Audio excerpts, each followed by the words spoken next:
Hey, it's Conrad Thompson. Thanks for checking out the podcast here on YouTube. Be sure to hit the subscribe button and the notifications bell. You'll get a notice anytime we upload some new content. And when I'm not asking Bruce, hey, how big was Batista's? Well, you know. One of the things I like to do is help people save money. And if you're watching this video right now and you're in a 30-year loan, man, you're overpaying your single biggest bill and you may not even realize it. I want you to do a little experiment for me. Take your calculator out, multiply your monthly house payment by 360 payments. That's how many payments there are in a 30-year loan. That big scary number, that's your total of payments. You're looking at that number? You know you can do better. Keep more of your own money right now and go to savewithconrad.com. Or maybe you've got credit card debt. Man, it's not a matter of if I can save you money with that. Your average interest rate on a credit card is more than 20%. And by the way, all the interest you pay on those credit cards, it's not tax deductible. Whereas the mortgage interest, well, that is tax deductible. So if you owe this debt, it's up to you how to pay it back. Doesn't it make sense to get the cheapest rate possible and the greatest tax deduction possible? Find out how much money you can save right now for free at savewithconrad.com. You don't need perfect credit. Even scores in the 500s can be approved, and it's no cost out of pocket. But maybe best of all, we're licensed in more than 40 states. We can help more families than ever before. But how much can we save you? Find out right now for free with a quick quote from savewithconrad.com.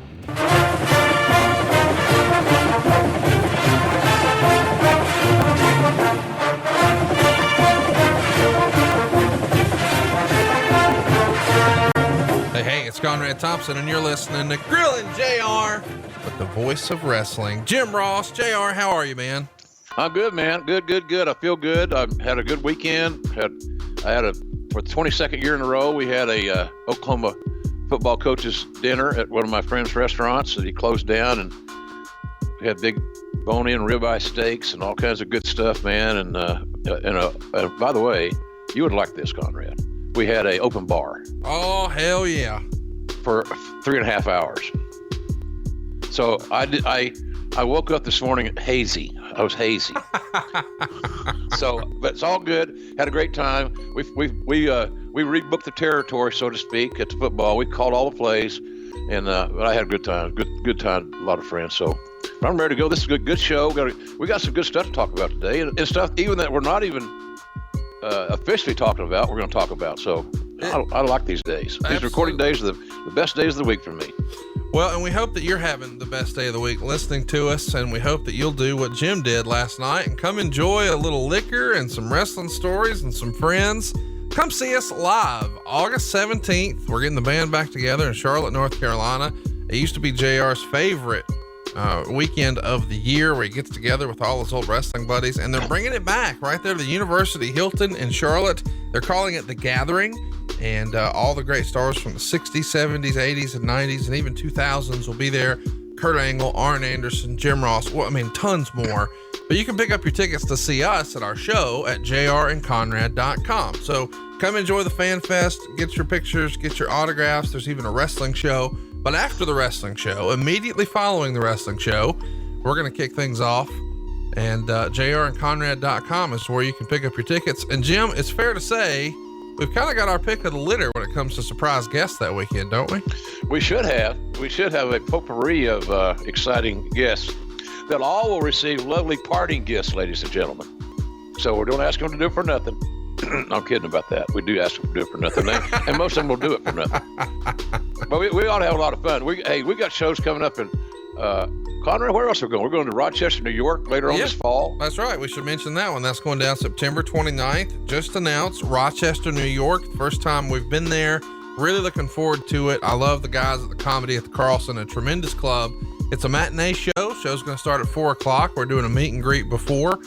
So you'll have plenty of time to do whatever you need on your Sunday evening. But you can pick up those tickets at Jim Effin Ross. That's JIMFNROSS.com. I'm looking forward to that one, man. It'll be right after a football game for you.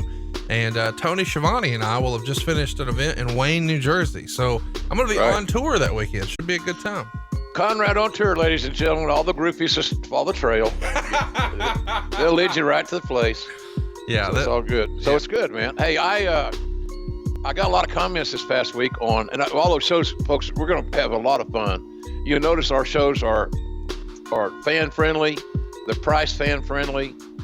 You'll find no more friendly guys than us. We enjoy meeting the fans, taking pictures, signing your swag, bring your souvenirs, all that stuff. We'll have some pictures and things as well. And Conrad's always coming up with all kinds of lovely prizes and little bonuses and all those things, premiums, I guess you say. Anyway, it's going to be good. But I got a lot of good positive comments about your show with Bruce on me. Wow. And yeah, there's good feedback, and everybody, most everybody liked it. Some thought Bruce was a little shitty a couple of times, but I didn't detect that, quite frankly. But the only thing I would take exception to him thinking that him trying to pass off and bullshit his way through another one by saying that anybody should see that the Dr. Heine was nothing but love for JR. Now, folks, here's the deal. If you remember that obscene piece of shit, then I wish you'd tell me. You can tweet me at JRSBBQ. What was funny about it? Tell me what was funny about it, and maybe I'm missing the joke. If so, I'll reset. But anyway, it wasn't fun. It upset my family and it upset my wife. And now with my sensitivities of my wife gone, and I think about things that pissed her off, hurt her feelings, more specifically, it ain't funny. So sorry. It's like some of their TV they've been producing. It ain't funny. Ain't entertaining. It's like the high school drama class sometimes. Leave it alone. Just wrestle. Just fucking wrestle, be physical. And is that too much to ask Conrad, just to wrestle, be physical, and tell me great stories? No, I don't think it is. And I think that's what we're going to be talking about today. And I know it's what we talked about last week. Great American Bash 1989. I got tremendous feedback over this. I feel like we introduced a lot of new fans to that show for the first time. And I don't know that you saw this, but with the update to the WWE Network, you can sort of see what's trending. And last week when our episode dropped, a lot of people were watching. It was trending on the WWE Network. It's good. Well, we've hit a pulse with our show, and your concept is working amazingly well, and it's the best format I've worked in. I needed to get away from being by myself, months ago, and then thank goodness we crossed paths, and here we are. But I really like what we're doing. I think it's got the fans' interest. I know that our numbers are increasing, and we appreciate that. We appreciate you telling your friends about our show. Hell, the damn thing is free, folks.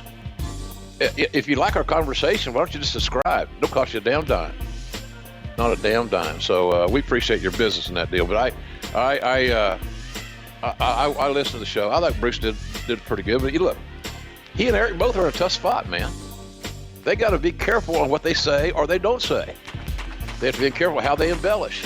They are working for WWE. They're getting paid, I'm sure, very handsomely for their efforts, as they should.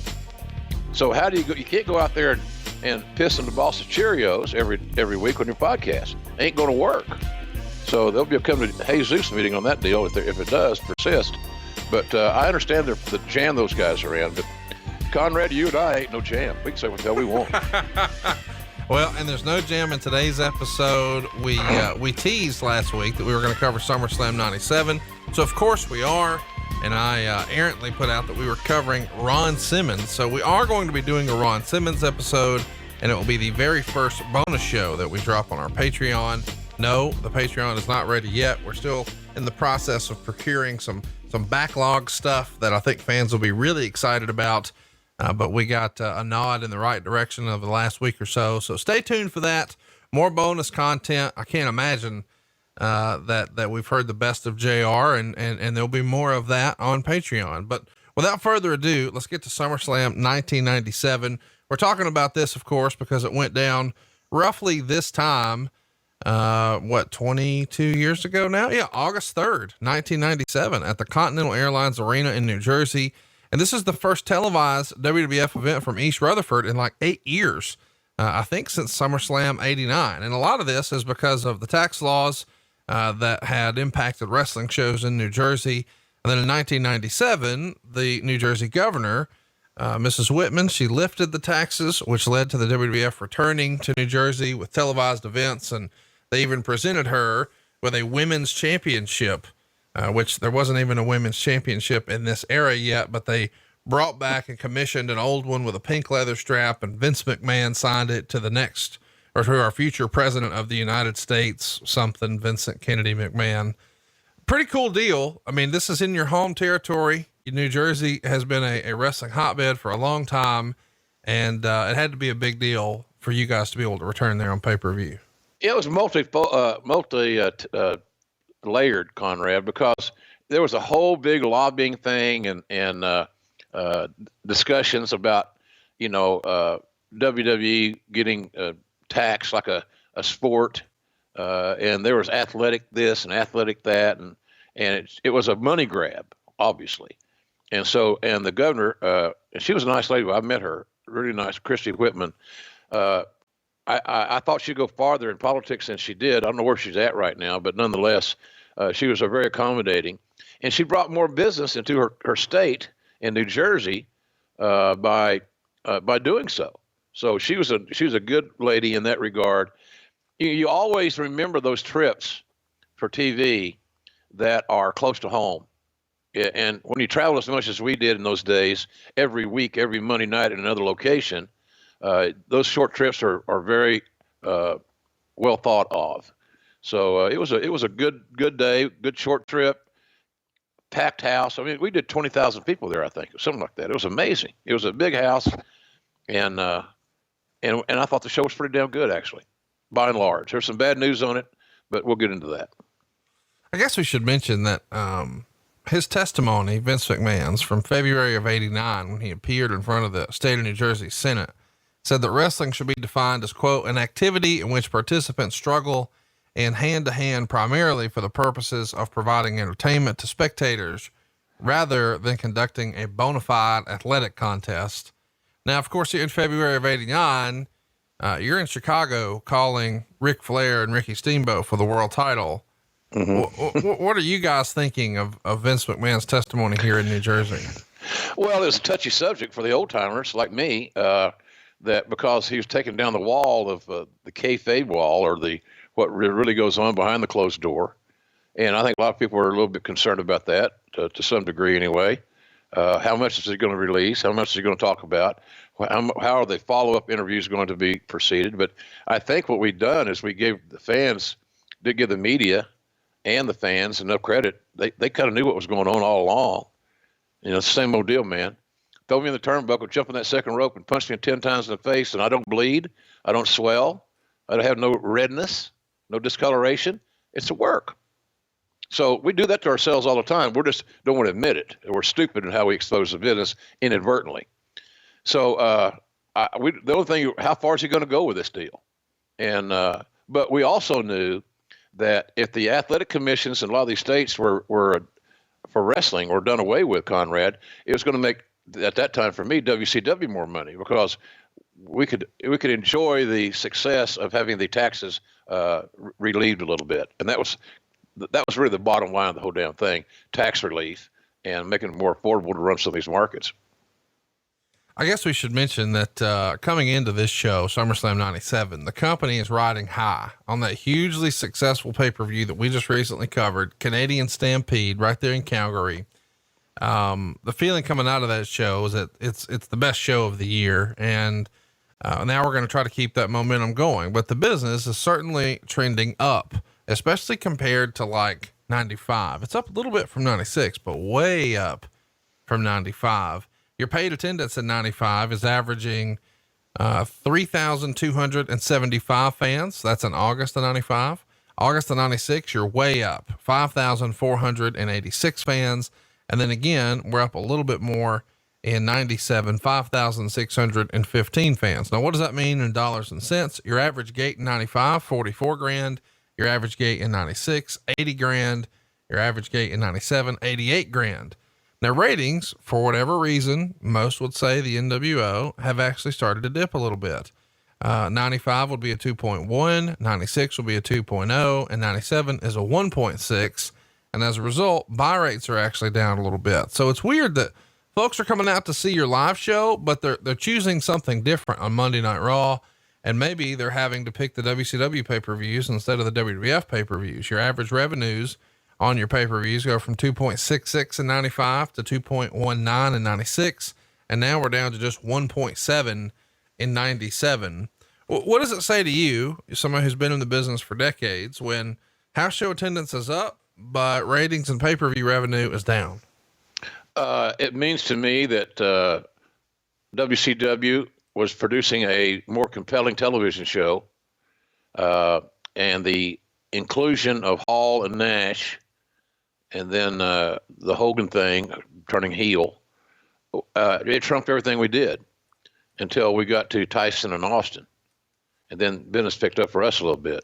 But I think that's the bottom line. Generally, Conrad, we could all make, and wrestling people are bad about this. We like to make excuses and not take responsibility for our shortcomings sometimes. The bottom line is that we weren't giving the fans what they wanted to see at a higher level than WCW was with the NWO, and they were riding that horse because it was the hottest thing going. Right. And we were waiting. We kept. That's why this show in New Jersey was so crucial in a lot of ways. It almost killed us because Stone Cold got hurt, and that would have been horrific for a lot of reasons. Obviously, human side of it, but we were just putting our team together and rebounding, and I think that we just hadn't quite caught up. And then on those 83 weeks that we got our ass kicked, they kicked our ass because they did a better show, and they had more compelling stuff. And a lot of guys don't want to admit that. Oh no, it wasn't that. Well, it was that McDonald's down the street was opening up, and hell of a crowd there for those damn cheeseburgers. Come on, man, we didn't have what they wanted to see. And then when Austin started getting over and moving out of the heel side into the babyface side, then, and I bet you a lot of people listening to this don't even know what a character babyface is, but that's a Dusty Rhodes is a character babyface. Ricky Steamboat was a babyface. Their personalities, they're not the clean cut, it's just a different thing, the character babyface. Austin was moving from heel to character babyface. It would never be a total babyface because he would never let himself be that. But we're waiting on Austin to evolve, Conrad, but quite frankly, they're putting a better team on the field, whipping their ass at that point in time. Let's talk about, this show in particular, famous for a lot of reasons, of course. It's going to lay the groundwork for all the upcoming pay-per-views, specifically Survivor Series. 97 is most famous for this USA versus Canada rivalry. We've got the Hart Foundation on the one side and pretty much anybody they feud with on the American side. But Stone Cold Steve Austin is going to use this feud to really help springboard him to another level. Just an amazing time in wrestling history, and certainly in the WWF history. And during the summer of 97, you guys would have a Raw in America. And of course the heels from Canada were just booed out of the building. But meanwhile, the next week you'd have a show in Canada, and it is a total flip flop. It is a hero's welcome for the Hart Foundation. And the same is true for the Americans, like Stone Cold, super hero here in America. But the most dastardly, loudest boos, major heat in Canada. Nothing like that had ever really existed in wrestling, at least that I know of. Is that true? That's pretty accurate. I think so. Austin was a phenomenon. The NWO thing was a collage. It's an ensemble cast, of really good components, good booking, good creative, but an ensemble cast nonetheless. Austin was a solo act. And for a while, Conrad, as fans will remember, there was never a hotter, and I, in all due respect to Hogan, who was, he's still top of the mark for his tenure and how many years on top, because you got to count the Japan work he did on top, the AWA work he did on top, and notwithstanding all the WWF stuff, WWE stuff subsequently. But Austin was a phenomenon. Guys like him don't come along. Now, we were very lucky that we had two. We had Stone Cold and we had The Rock. So we had in the old deal, we had basically Joe Montana and Steve Young. We had two all-pro quarterbacks that you're just waiting to see who's with the most playing time. And so Steve getting hurt was horrific. But we thank God we had a good balanced roster, and we had this other young guy named Dwayne Johnson who was rising up the ladder as well. So we were fortunate in some ways there, but it was just, we all sensed that Austin was going to be extraordinary. The fans are responding to him. Every measurable was checking all the boxes. Merchandise sales off the hook. Nobody ever sold as much merchandise as Stone Cold did in that era. And it got better. As they got more over, he sold more stuff. And so I think that we dodged a hell of a bullet there with his injury on that night. But it was just a really great competitive situation. Competition is good for everybody. I don't care who it is, what entity you're in, football, business, podcasting, wrestling, whatever it might be. Competition is good for everybody, and we experienced that there with these cats. They shoved it up our ass and made us like it, so to speak. And all we could do was keep working and work. That's what I tell the guys every week. We're only as good as the last show. So now let's go out and do another one. And we keep putting good shows together back to back. Somewhere along the way, we're going to turn the corner and we're going to be right where we need to be. And it happened. That absolutely happened, but it wasn't happening yet here in the summer of 97. On the opposite channel, Dennis Rodman is going to make his wrestling debut for WCW at Bash at the Beach. And I want to bring this up because there's been lots of rumor and innuendo where you guys tried to put together a deal for him the year prior in 1996, where perhaps he would work with Goldust, perhaps something at WrestleMania. Of course, we know that's where Goldust wound up taking on Roddy Piper, and perhaps something at SummerSlam. Do you remember having some sort of preliminary talks with Dennis Rodman in 96? Very preliminary, Conrad, very preliminary. A lot of us never had the confidence that others did in Dennis. We're not talking about rebounding or the all defensive team in the NBA. As a matter of fact, here's a little pearl for you. When I was officiating college basketball, Dennis was playing at Southeastern Oklahoma State in Durant, and I called a couple of his ball games. He was a skinny as hell center, played the post, and he was so fast. He was an extraordinary athlete. He was freaky.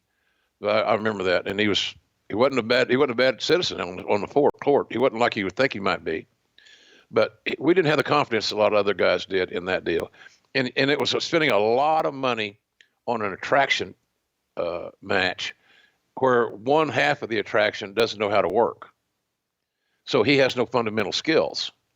So to spend $1 million or so, whatever it might be, for a package of dates didn't make a lot of sense to me. But if Vince would want to do it, we'd have gone aggressively to try to get it done. But the negotiations were not easily appeased, and it all came down to the same old deal. If somebody says it's not about the money, bullshit. It's all about the money. And we just weren't going to pony up the cash for an unskilled performer in an attraction match, a special attraction match type thing. Just didn't make a lot of sense at the end of the day. And they did well with it, but that fit more of their stuff too. We're trying to get Stone Cold. These guys, hard hitting, Bret Hart. We run a different offense, but they did well with it. But 6 months later, you're running that same play with Mike Tyson, aren't you? Yeah, but Mike Tyson was a bigger star than Dennis Rodman. No doubt. By far. It wasn't even a comparison. I mean, again, Dennis was a good basketball player. And he became a big pop culture character with his outlandish and bizarre behavior, piercings and tattoos and the wedding dress, all this stuff. Well, let's talk about this pay-per-view here and how we're going to sell it. One of the things you do about 2 weeks out, I think on July 14th, you ran a special on the network. It's a SummerSlam special and it's going to get a pretty good rating, 3.75. But what's interesting is what you're choosing to show. One of the matches is from the very first SummerSlam. So it's Hulk Hogan and Randy Savage against Ted DiBiase and Andre the Giant. And at this point, of course, Andre the Giant's passed away, but 3 of the other 4 are actually in WCW. That's not usually something Vince McMahon would do. What's up with airing old content that was sort of putting over the competition? Is this a USA Network request? Did Vince sort of let his guard down for this one? What's the rationale? I think the rationale was we're going to show you how they used to be, and you can see on TNT how they are. We're going to show you how they were when they were in their peak, and they're going to feature guys that are not in their peak. I think that's the whole deal. So you're not getting the Hulk Hogan you grew up and loved and admired and all these things. You're getting an older version of Hulk Hogan, who's now, by the way, a villain. So I don't think USA had anything to do with it. Somebody talk to Vince about it, about it'll be a great idea or whatever. I don't like that kind of shit. I don't like it at all. They shouldn't have been on our TV. They should have been on the show. That's like me working for AEW and then trying to filter in some cute little clever knocking WWE lines during the broadcast.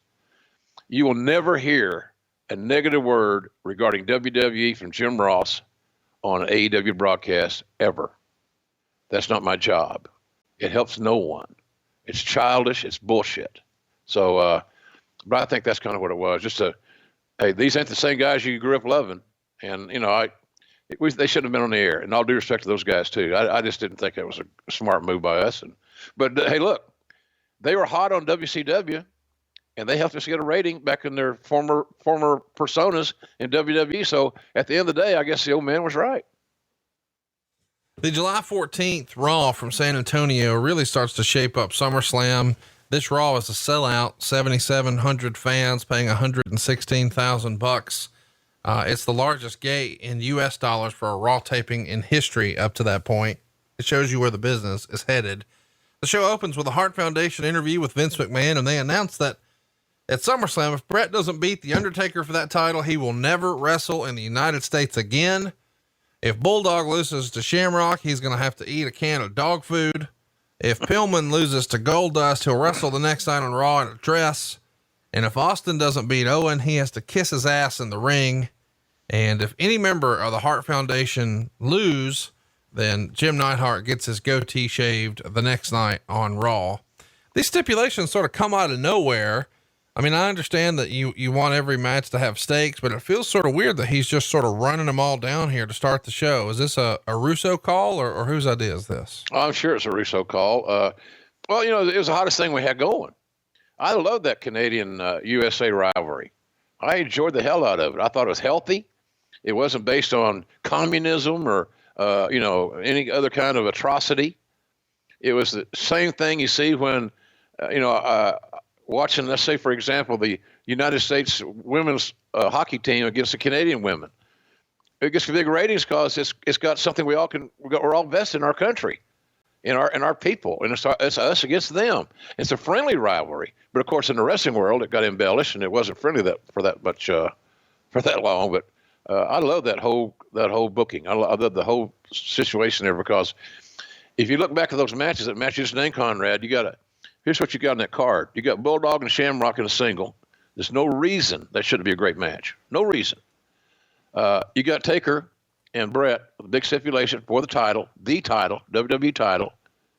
And that's two of the great workers of all time. You got Austin and Owen.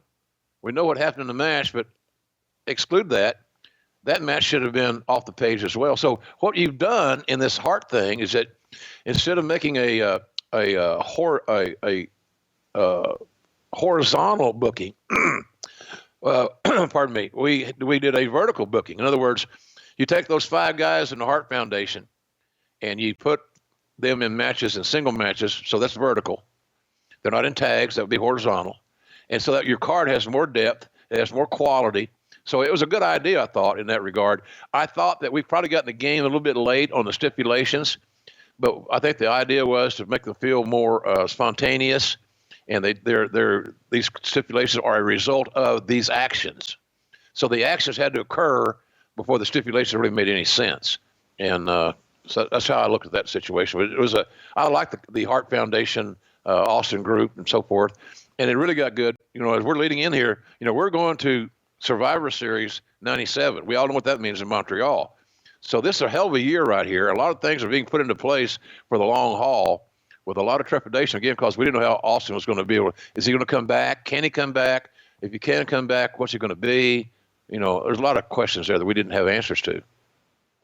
Well, something that is going to be a question coming out of this particular Raw taping is what are we going to do with Taka Michinoku? He has a great showing against Yoshihiro Tajiri.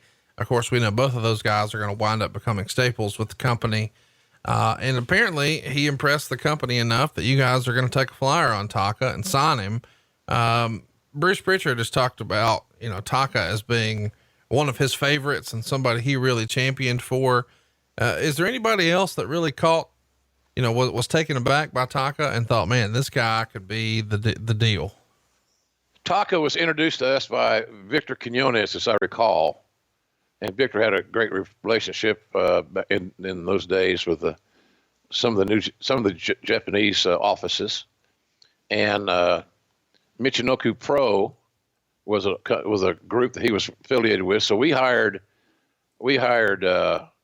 Taka, we hired Sho Funaki, we hired who's the other guy? The third. We hired your favorite, Dick to Go. Sure, everybody loves Dick to Go. Yeah, Dick to Go, sponsored by BlueChew. And and then one more guy. What's the other guy's name? God dang, I'm losing my. Minsteo? Yeah, Minsteo. So all those guys came about the same time, but Taka was kind of singled out as he's the best of the four. But quite frankly, the other three weren't bad. And hell, Funaki has loved it so much he still lives in San Antonio.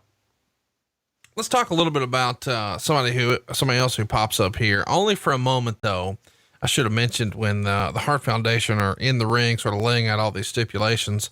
Steve Austin comes out, then Shamrock, then the Patriot, then Sid, then Shawn Michaels.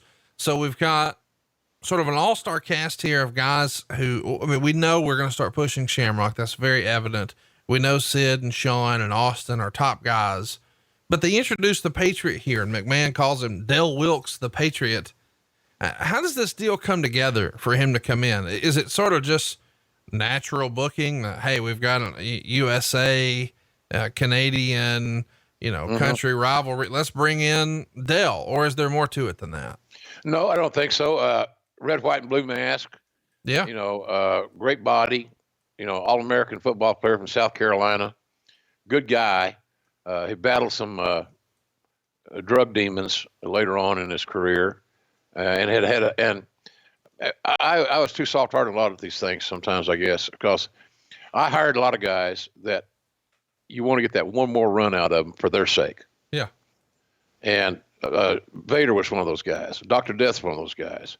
And Del Wilkes is one of those guys. There are others, but those three I could come up with off the top of my head. It just fit. He was All-American, the Patriot, the red, white, and blue thing. He was a fresh piece of talent. We had not featured a mask baby face to any significant, at least with any regularity. So it was kind of a new act, but it fit the motif of USA versus Canada. It was a good thing there, and I think I thought we did a nice job at least getting Del on the radar in the early going. This is also the show where we see Shawn Michaels do an interview with Shane McMahon, and he's begging to be a part of SummerSlam so he can see Undertaker beat Bret Hart and send him packing. It was around this time that you guys had just finished a Wrestle Vessel trip. Bruce has talked about that a little bit in the archives of Something to Wrestle. What can you tell us about the old Wrestle Vessel concept?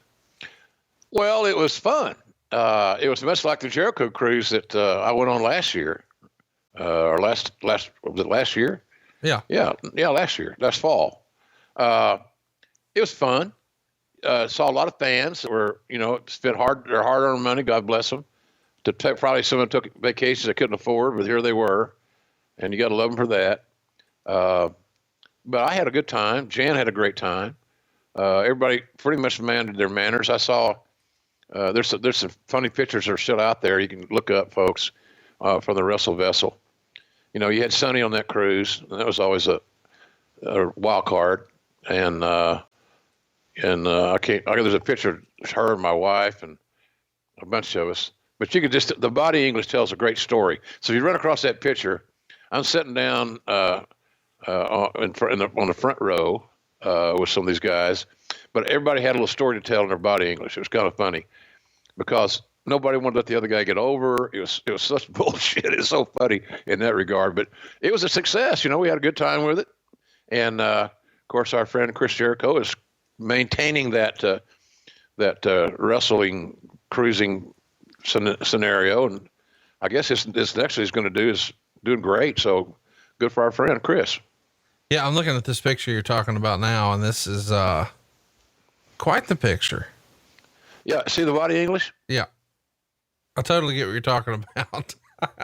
So check it out. We may post it on some of our social media. This is a fun pic. Did you see Bret sitting at the side, kind of detached? Yes.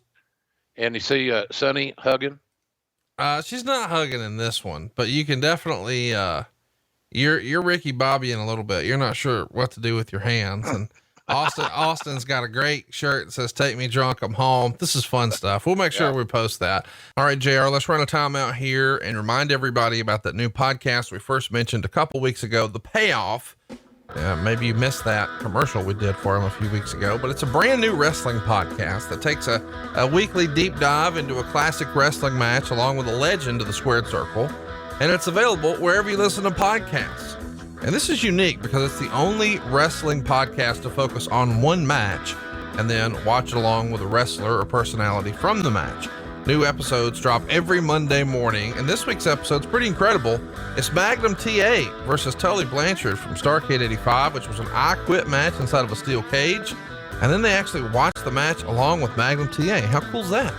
The Payoff is available wherever you listen to your podcast, so give these guys a listen and hit subscribe.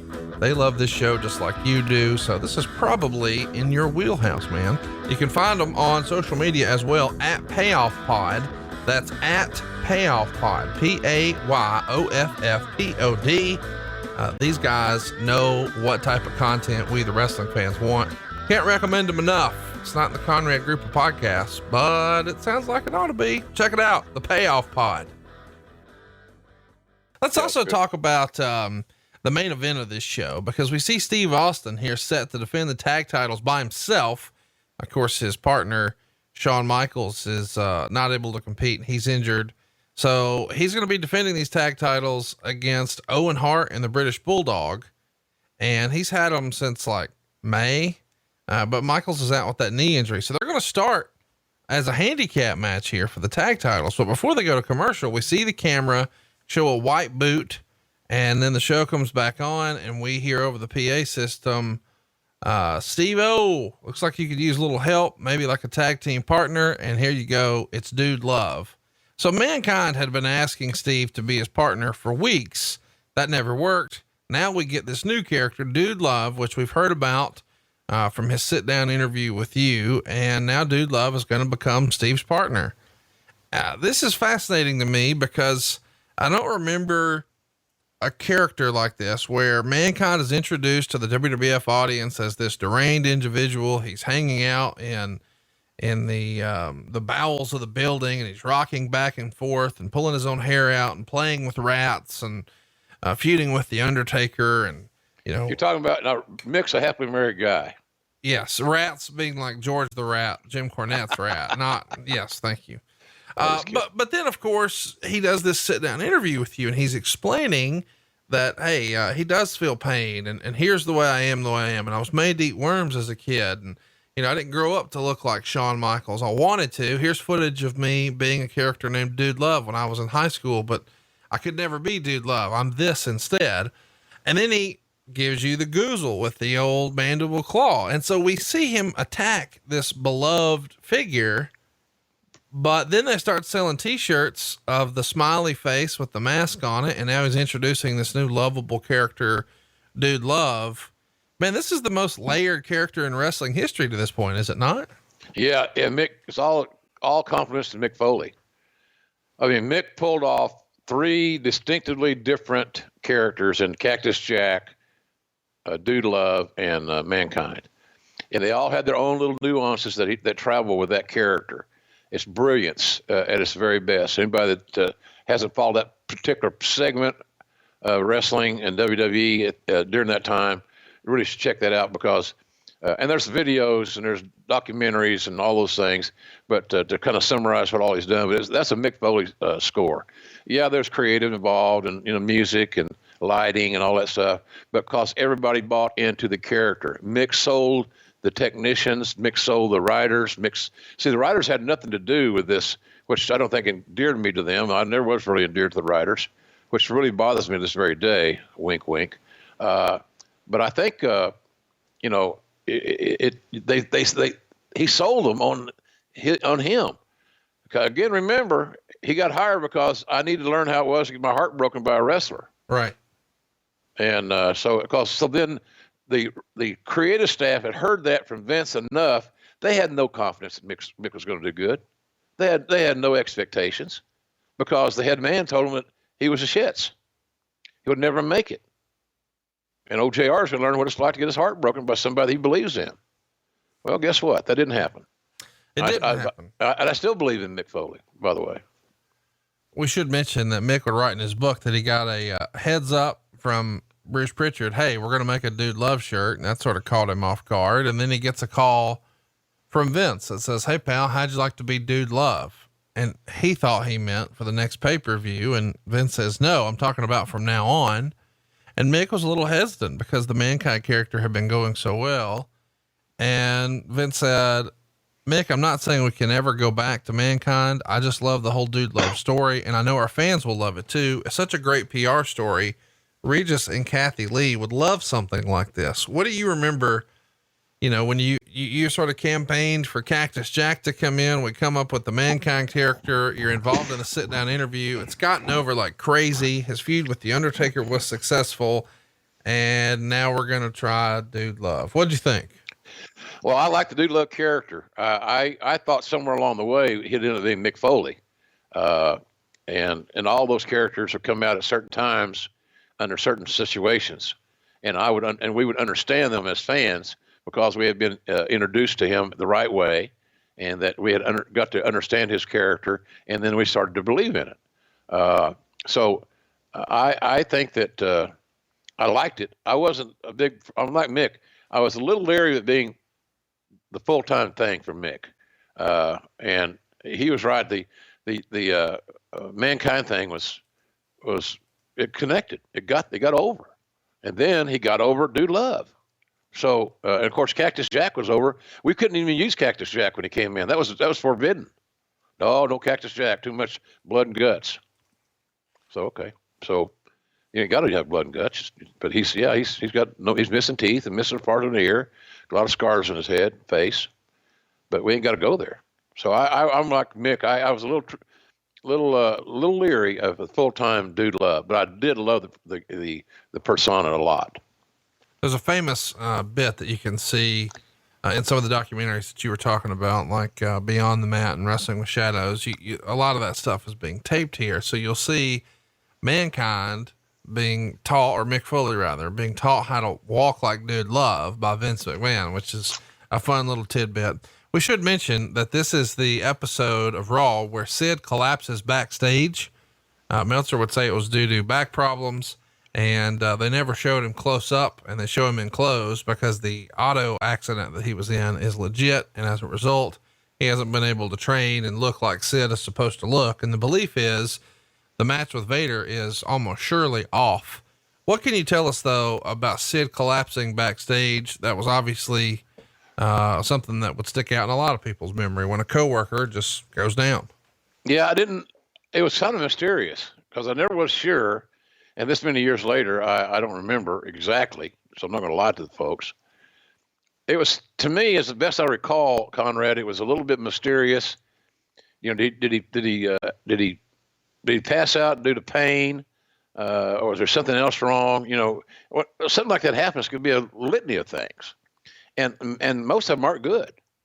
So that was the issue there, and that's the sad part about Sid's career. He had a lot of injury interruptions. Right. And so, but yeah, it was unsettling because we did have high hopes for Sid. I mean, Sid was figured in a big way. It's just, one thing after another just didn't quite get us to the promised land with him, but he had everything it took to get there. But the injuries and things of that nature certainly was not a good thing for him, unfortunately. That episode of Raw gets a 2.6, Nitro gets a 3.5. Something else that Meltzer would report around this time is that the WWE is actually paying, or WWF rather at the time, is paying $8,000 a week to get on Channel 31 in New York, just so it can be syndicated in the market. This is an era where the ECW, it really exists only in syndication. So they're paying for weekly time, but they're getting, that 2 a.m., 3 a.m. spot. They're not getting prime time, but $8,000 a week to get the show on the air. That's a lot of money, is it not? A lot of money, but you had to have it. You had to have the number one market. When syndicated television was a thing and a big thing, you had to have the number one market by hook or crook.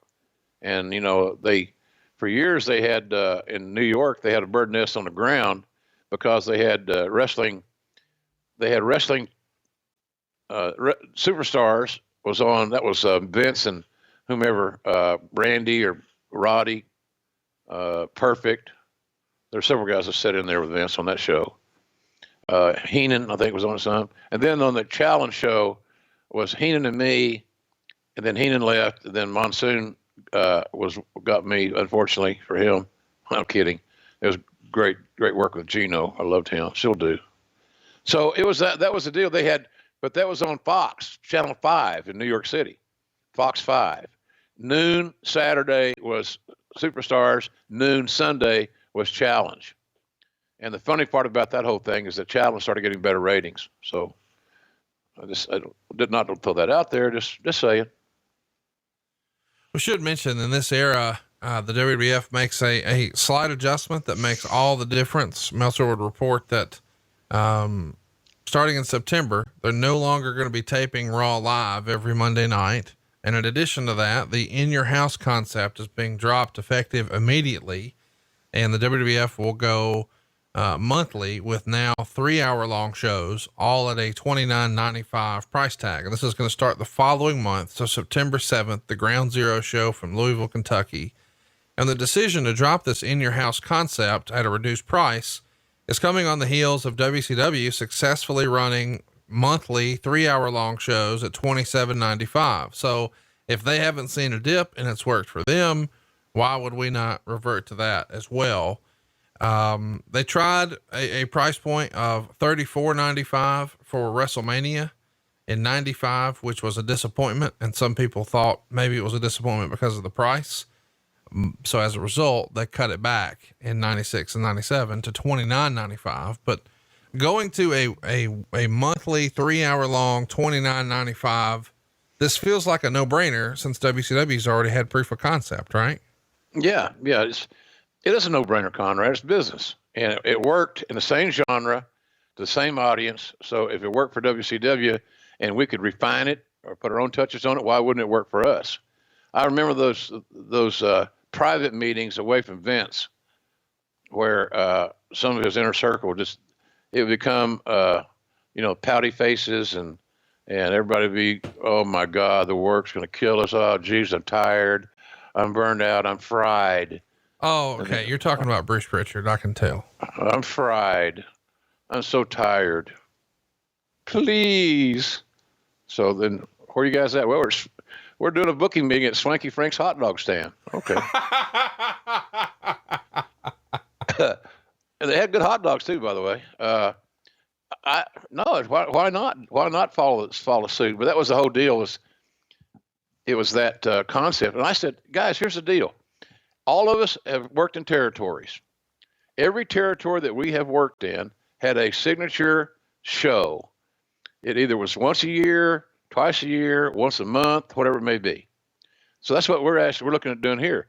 The hard part is going to be booking the house shows around the pay-per-views. That's why the pay-per-views have got to be booked way in advance so that we can book around them and build to them in the house shows, if that makes any sense to you. So then, I don't know if it eased their burden or not, but it's like, that's what we're here to do, guys, is work. And you know how this shit is. Hey, we're producing weekly TV anyway. So, and a lot of television, I get their apprehension, but we had to do that to compete. And I thought the $29.95 price point was pretty solid. Good idea. We're also cutting expenses, as we talked about with the Raw adjustment for taping. Meltzer would say WWF has been trying to cut back on expenses, both in running live every week and also in transportation, which, depending upon the taping, can run $15,000 to $30,000 per week. And because the Tuesday shows would be booked within driving distance of the Monday shows, it would cut flight expenses for personnel not already on the tour during house shows in half with the new format. And there are numerous signs of late that the WWF is taking the financial situation very seriously. For example, on the July 21st show in Halifax, there were many regulars who were always brought to Raw tapings that weren't flown in as a cost saving measure. And lots of regular wrestlers were featured instead in taped segments rather than being brought in to do live new material. Those were who were flown in, including Vince McMahon, were brought in on a Saturday as opposed to a Sunday to get the benefit of the cost savings of a Saturday night stay over the flight. Mm-hmm. So we're really crunching the numbers here to even see, is it cheaper for us to pay for an extra hotel night and then save on the flights? So this is very much an era where Vince is sharpening the pencil. And you've talked about this before, where people are taking pay cuts. They're taking water coolers out of the building. Of course, the story is going to be way different just 12 months from here, but here in the summer of 97, we're definitely tightening our bootstraps and tightening our belt. Are we not? Yeah, absolutely. Well, there's still that ongoing conversations of bankruptcy, reorganization. Things had to turn around, and as a business, it's not you're throwing your hands up. It's okay. We quit. We got to reorganize. That just starts the battle when you reorganize. In my view, it's just not. You're not quitting. You just got to reorganize. You got to reset. You got to get something else going. And I think that's kind of what we did there. But I know it's going over to. That was a funny deal, man. We went to Halifax and to do Raw. Got there on Saturday, and going from Connecticut to Nova Scotia ain't easy. And there were long layovers and going through customs and all this stuff. And then traveling with Jim Cornette, who hates flying. I mean, he's scared of it. It makes him ill. It's not funny, but we made fun of him. Of course, that's what we do in wrestling. It's sad sometimes. But I remember all of us staying in a hotel. I know that we got there on Saturday that the shows had not been written yet because everybody was too tired. And then we wrote the shows in a boardroom at the hotel. And on that fateful afternoon, Cornette and Kevin Dunn had words in the meeting. And I had to help Corny get back to his room. he became my guy. I asked Bruce sometimes, how come he's my guy now? You've known him as long as I have. He's my guy. So you get that sheepish grin. Well, you get the heat. And I did. But Cornette and Kevin Dunn had strong words in that day about some philosophical issue that they disagreed upon. And then the next thing I remember from that trip, Conrad was at the local madam for the local brothel there in Halifax, had a string of ladies, and she saw all the wrestlers staying in the same hotel, all the staff staying in the same hotel. She just brought her women over to the hotel, and it's like having a big brothel. She was down the lobby on her phone, and there was all kinds of business deals being done there. And everybody couldn't wait to get the meetings over. Of course, the talent had nothing to do. They were just off. That's leaving wrestlers with a lot of free time ain't a good deal. So it was an interesting thing between the Halifax hookers and the Hey Rube at the meeting with Cornette and Kevin, and then the travel. And look, when you're flying to those places too, Conrad, remember this. This does not suit guys like me and you real well because they're on little bitty planes. Right. Not cool, brother. Not cool. Hey, let me ask, is this fight, this situation with Kevin Dunn and Jim Cornette, is this where he starts mocking Kevin's teeth? Yeah. It's not good. Yeah. Bad, God damn you. God, don't make me come over this table, you son of a bitch. Yeah. If you haven't seen Jim Cornette go off on Kevin Dunn and do the impersonation and the impression, it's all over YouTube. Thanks to our friends at Kayfabe Commentaries. It's it's something else. Now this is he's stiff, man. He's stiff. Oh yeah. And I got to tell you, sometimes I got some of Cornette's heat. It's like I didn't bring him. Vince hired him. So, but I was caretaker, I guess. Cornette's a brilliant guy. That's a sad part about that whole deal at WWE.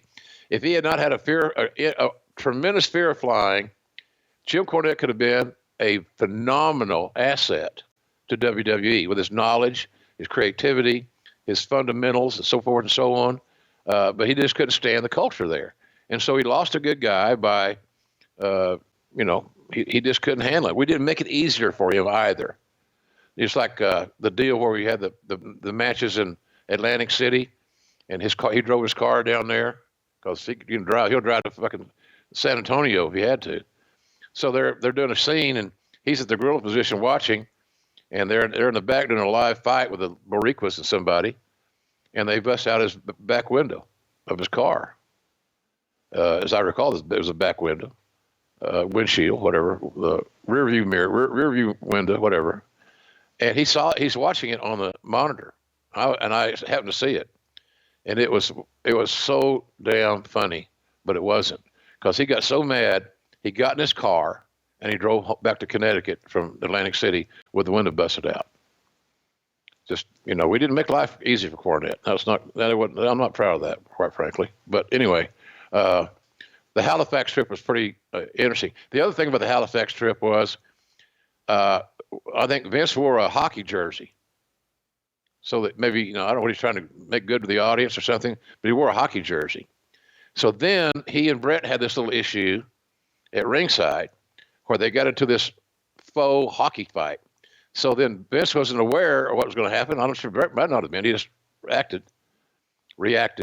He pulled the hockey jersey over Vince's head like they do in the hockey fights. They started waylaying him. And the goddamn crowd, you'd thought, man, we all got to, this is the greatest thing we've ever seen in our entire life. Our Canadian hero is beating the holy hell out of the head honcho of the WWE, that evil Mr. McMahon. And there was some fun, and we were surrounded. Do you think that who do you think the security there, Conrad, were favoring that night? That's the uniform officers, the Canadian boys, or us yahoos from the States. You know the answer to that. So we were, and then here to top that off, when the show was over, it had a lot of heat. It was a hot show. We didn't take a car from our hotel to the arena. We walked. It's like, 10-minute walk, maybe. But we're followed. We look like the Pied Piper. I mean, these southern drunk Canadians want to have some fun. So, so we made sure that Vince was surrounded, and off we went. So we got there unmolested, but it could have been real ugly, real quick. But thank God it wasn't. Let's talk about this show. It's another sellout, 8,544 fans, another gate, which is a record, 116 grand, $344. So by a couple $100, it beat San Antonio the prior week. Eventually Vince would introduce the Hart Foundation. Bret said he had a nightmare last week when he was in San Antonio. So it's good to be back in God's country. And did you ever notice that the USA is shaped like a giant toilet bowl? It's probably because Americans are full of crap. So we continue, this same storyline, and eventually Shawn Michaels comes out, and, there's been lots of people, the dirt sheets, if you will, saying that Shawn, maybe has a knee injury. Maybe it's not all the way legit. There's always a whisper whenever Shawn would have an injury in this era. So to prove everybody wrong, or to get them fired up and prove him right, he comes out on this episode and does a backflip off the top rope, landing on his feet. And of course his knee isn't wrapped, and the crowd's chanting. They are not happy for him. But he's announcing that he is going to be refereeing the Bret Undertaker match at SummerSlam. That's an interesting little twist. I guess the thinking is, hey, we don't have enough time to really build a regular story for him for a match, or maybe his knee might not be all the way where we want it to be, or he wants it to be, to give a Shawn Michaels level performance. So let's just have him be the referee. What'd you think of that piece of booking? Loved it. Loved the idea. I thought it was very good booking. It added another element to the storyline with Bret and Taker and the title. We all knew Shawn was, looking jonesing to be the champion again and be back on top. We knew that his issues with Bret were going to be everlasting, or we thought at that point. Undertaker was the legendary guy that's the champ, and, he ain't going to go down easy if he goes down at all. It had a lot of ways to play that three-way deal where Shawn was the ref. I thought it was really timely booking and a good use of our resources. And at the end of the day, it worked. Let's talk a little bit about the main event of this episode of Raw. It's a flag match. It's going to be Bret and Owen and Bulldog taking on The Undertaker, Steve Austin, and Dude Love. Flags on the pole. The finish is going to see Brian Pillman come from under the ring and knock down the Undertaker as he's trying to climb the pole to get the American flag. So the opposite side of the ring, Bret is then allowed to grab the Canadian flag and win. But what's interesting is the show goes long. It goes well past when the show was supposed to finish. So if you set your VCR, which is what we were all using back in the day, you missed the conclusion, but you're on commentary and you're announcing that you're going to stay with the main event until it has a conclusion all night if we need to. But as you're saying that, USA runs a crawl around the bottom of the screen that says La Femme Nikita will start in 10 minutes. And then 5 minutes later, it says La Femme Nikita will start in 5 minutes. And right on time, the finish happens and La Femme Nikita started in 5 minutes. What'd you think of that? Sort of stupid. It shows that the left hand didn't know what the right hand was doing. And it shows that the switchers and the people in headquarters there for USA were just trying to get the show on the air. They were done with us. We're same old wrestling bullshit you get into all the time, but prejudices. Oh, it's just wrestling. Who cares? And we care. That's it. We care. So that was very, that was ill-timed. And it was nowadays, then it was piss you off because they just crapped all over your story and your narrative. Nowadays you kind of chuckle that how could they have been that stupid?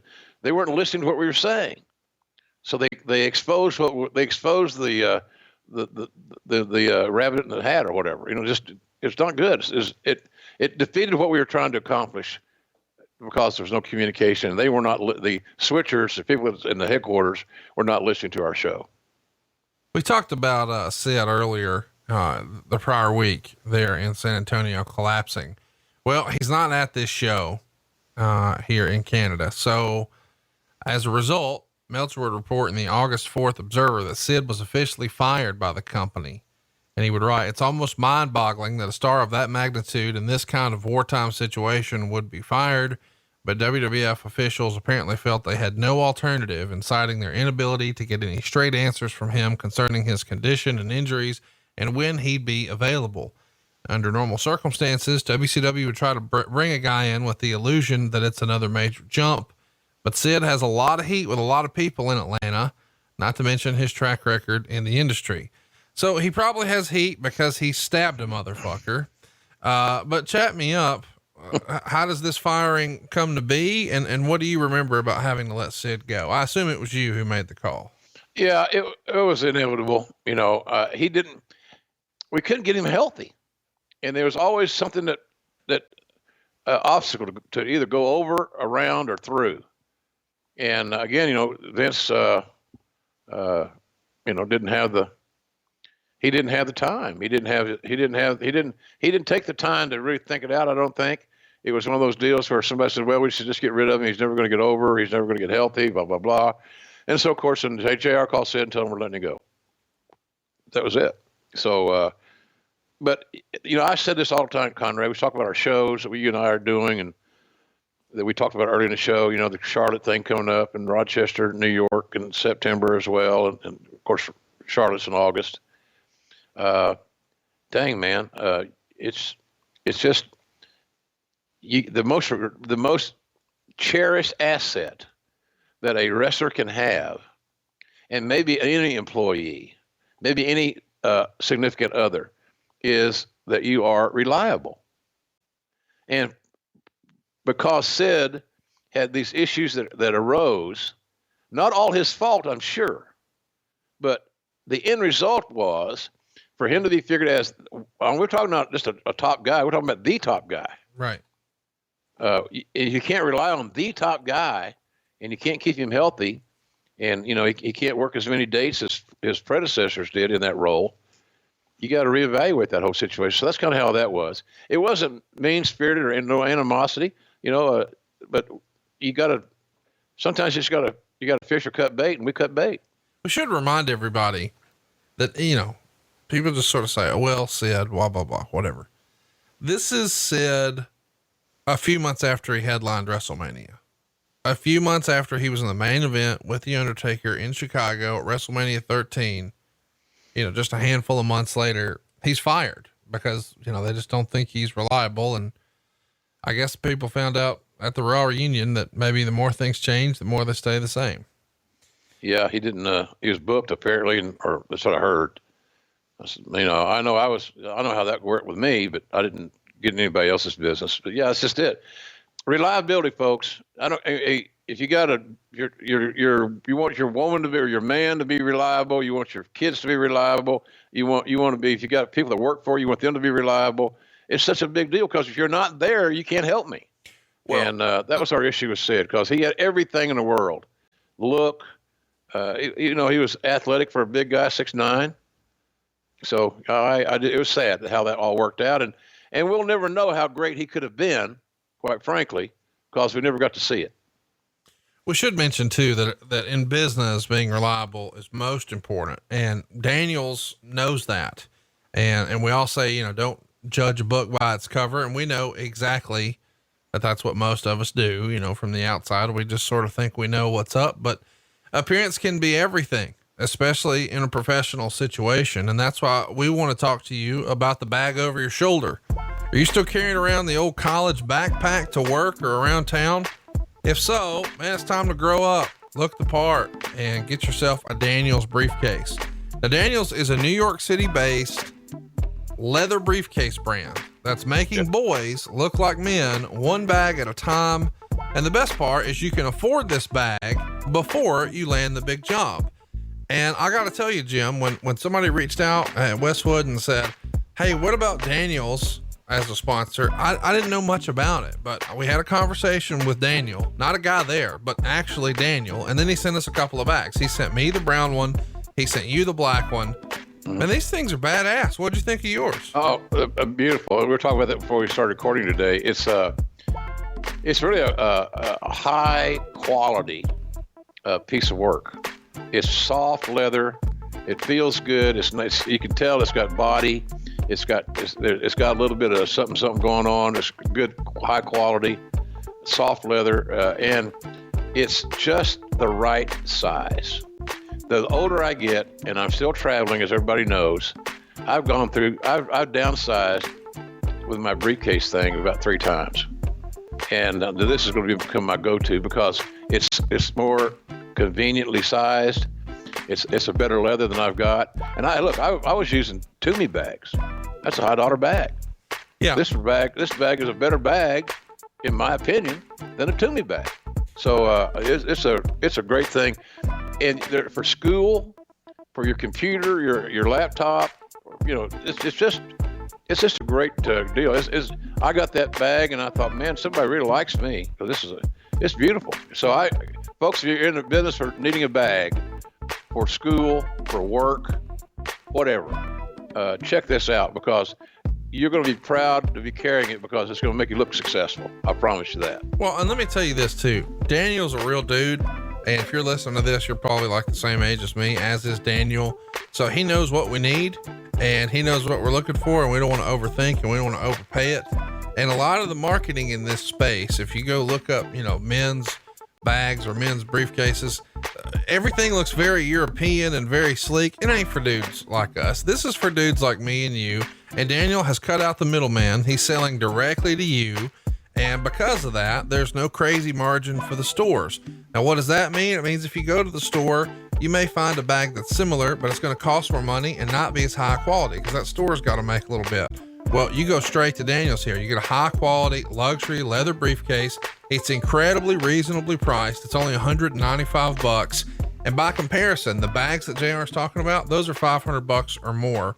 To sort of tag team what JR was saying, it is a very nice, soft, supple leather. You'll know it when you feel it, like quality when you touch it.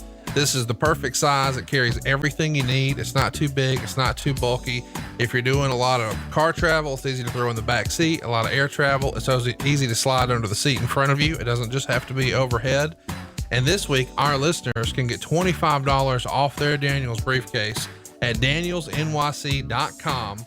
That's danielsnyc.com, and use our promo code GRILLING at checkout. You're going to get $25 off one of their awesome leather briefcases. Plus, they're offering free shipping. We should mention that. Go to danielsnyc.com. The promo code GRILLING gets you $25 off a handcrafted, high quality leather briefcase with free shipping. So ditch the old backpack, start looking like a pro. Go to danielsnyc.com. I love my leather briefcase. JR loves his, and we're confident you're going to love yours too. Conrad, if Mr. Barnett were here, God bless him, he would probably say something along the lines of, Connie, I love it when you say supple. Well, and Mr. Barnett knew about bags too. So. Oh, yeah, scrotums. Oh, okay. Well, there you go. Nothing wrong with that. Daniel, not that there's That's what you're into. DanielsNYC.com. Grilling is the promo code. So you're going to get $25 off and free shipping. Let's go to the go home episode of Raw as we build towards SummerSlam 97. It's July 28th. We're back in Pittsburgh. Such a phenomenal promo from this. As soon as I say that, I know exactly what Bret Hart said that night. It's another record, folks. I hope you're seeing the pattern here. It's another sellout, 12,588 fans. This time it's the biggest gate in Raw history for the third consecutive week. But instead of being, 100 and something thousand, but south of 120, how about 184 grand here at the gate? And the show opens with a Bret Hart interview.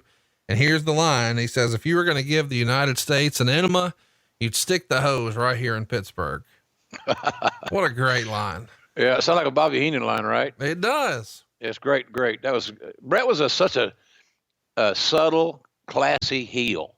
He didn't have to be coarse. He didn't have to be profane, and he didn't even have to raise his voice that many times. He did occasionally, which made have more of an impact. But he was really a great heel. He really, truly was, because it's the same theory.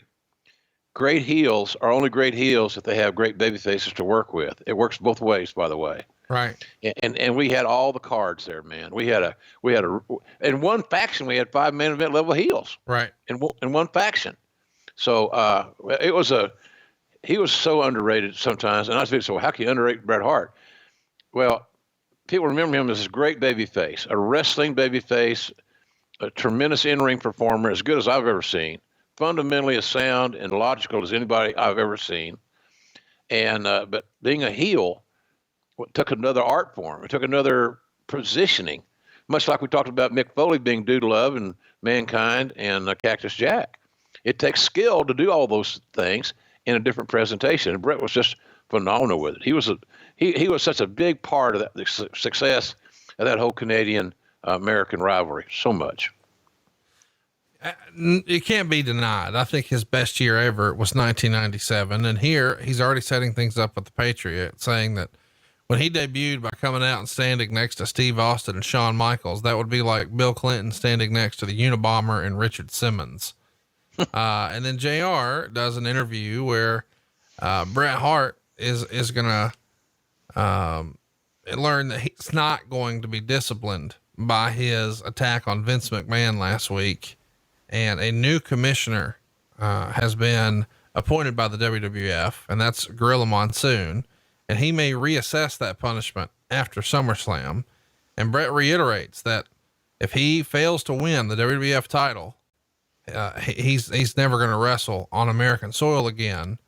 But he says that the powers that be are trying to screw him here by letting Shawn Michaels call the match. So he says that if Shawn Michaels screws him out of the match, he'll be out of a title, and then Michaels can sit at home for 10 years and find his smile. Really a home run promo. Probably some of the best stuff that Bret did in his entire career. And Conrad, it's another case in point. When you have motivated talents that are entrepreneurial in spirit, that get it, their promo that they will deliver is always going to be better than a promo that you write for them to memorize on the day of the show, and then to go out and execute. It's not even a close comparison. Well, maybe, no, there's no maybe. Bret Hart did not have a script writer. And he did it on he felt the promo and he delivered that promo. So that's another piece of the missing art form that we were enjoying in that era, was we had so many guys that were motivated to get their spot and get over and become famous and become rich, that they were willing to think about their promos and didn't expect to get a script handed to them when they walked in the door. Bring something. Like Junkyard Dog said, don't be like a cabbage, be all head, no rear end. whatever that means. But they brought something to the dance. No doubt.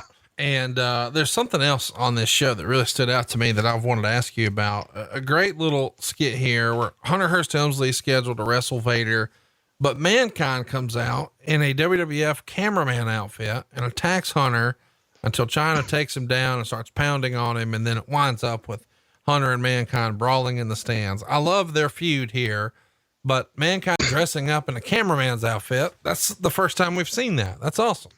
Yeah, that was a nice way of getting Mick out there, and creative placement for the talent. Yeah, it was a nice little piece of business. We had so many, and I think the talents in that era too seem to be. Now I'm not in WWE any longer, as most people know, but I don't know how it is there now. If the talents are actively engaging and pitching ideas, or are looking at ways to make their character better and get over more. Because that just makes the writers and the bookers, the Paul Heymans, Eric Bischoffs, whomever it may be, look better because something worked. And at the end of the day, we should all be pulling the rope in the same direction. So that's kind of what I thought of that. I think I don't know. I just thought Bret was the straw that stirred the drink, and he made everybody around him raise their game because you knew that if you're going to get into a match with him, Steve Austin says he thinks that the best match he ever had in WWE was against Bret Hart at WrestleMania 13, the year before. So, well, not the year before, right? Or that year? Was it that year? Anyway, and so Bret was the guy, and he should get more credit for that whole success of that U.S.-Canada thing than anybody in the formula, along with Austin. Let's keep it rolling here and talk about this same Monday Night Raw. We see another Brockus promo. Is this a pet project of Vince McMahon? I mean, we never really saw much of Brockus until he got knocked the fuck out in the Brawl for All. What was up with Brockus? He's bodybuilder, big muscles, nice tan, looked good in 8x10, couldn't work a lick. But Vince liked the body, and there's where problems come into play sometimes. Look, you got to know you don't ever confront Vince. You always converse with him. That's just the way you should do business with any of your bosses you have or your spouses, or converse. Don't yell and scream, just converse. But Brockus is one of those guys where somebody, and don't think that we didn't, and there were several of us that said, this ain't going to work. Well, let's give it a chance, I think what Vince is looking at may have been a slight downgrade from maybe the persona of Ivan Putski. Ivan Polish, didn't speak a lot of English, blah, blah, blah, wink, wink, wink. Brockus, I think, was German. I know one thing, his wife probably was more popular around the office than him. But he just, he's one of those guys that had to have, eating 10 chicken breasts a day and, drinking 8 gallons of water, whatever. All good things, I suppose. But nonetheless, no skill. Hey, none. I can't help but follow up. He said his wife may have been more popular around the office. Am I supposed to read anything into that? I don't think so. She wasn't.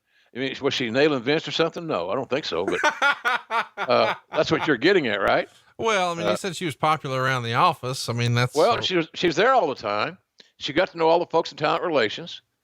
She hung around a lot. She didn't know that wives in that era, and maybe it's the way it should be. I'm not taking sides on that. I'm not going to get in the issue of gender equality and all that stuff. But she was just at the office a lot. She was friendly. She was from another country. We're trying to help her get acclimated.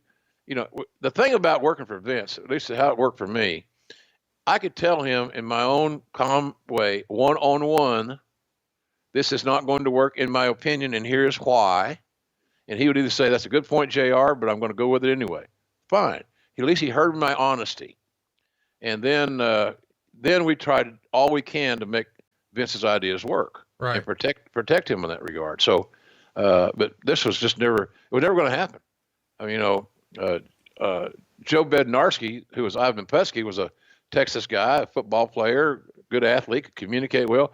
The thing about Brockus is that he wasn't a good communicator. He couldn't speak good English, but much like me. So, I think it just was.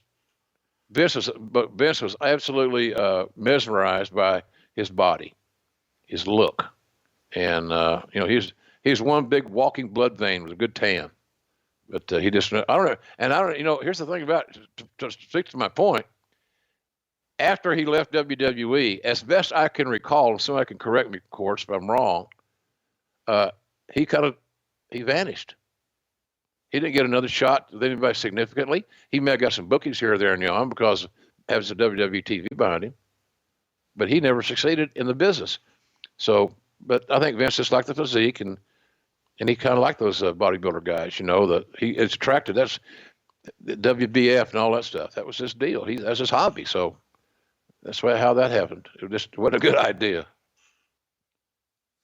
Let's talk about an interesting idea. We're putting Devin Storm and Ace Darling on a Raw here. I'm all for, WWE embracing indie talent. Talk to me about how this match came to be, though. It does feel a little out of place at the time. There were some people in creative that thought that Devin Storm had a shot. And actually, by the way, he's a smart guy, educated guy, and a good hand. And he was underrated, but he came in with no fanfare. He came in with that indie label, and the indie label then isn't the same as it is now. So that's kind of how that worked. It just wasn't good. But he was a good hand.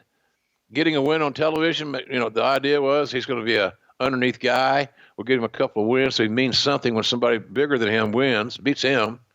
But that's kind of where that was. It was I think Cornette had a little bit to do with that. He liked Ace Darling and Devin Storm, as I recall. But that was the deal. New faces, solid hands, not going to embarrass you. Get them a couple of wins, increase their equity so that when they get into the next role of putting over a quote-unquote star, the star gets a win of some level of significance. How about what's up next? Ken Shamrock and the British Bulldog have an arm wrestling match. Bulldog is going to headbutt Shamrock, destroy him with chair shots, and then pour dog food all over him. Former UFC competitor here, Ken Shamrock, who says, "Hey, here's a creative tonight, pal. We're going to cover you in Alpo." I don't remember who delivered the message. Kenny would not have an issue with it. I don't believe. I don't think he had an issue with it, so I can recall. I'll tell you, we talked about Ken Shamrock before.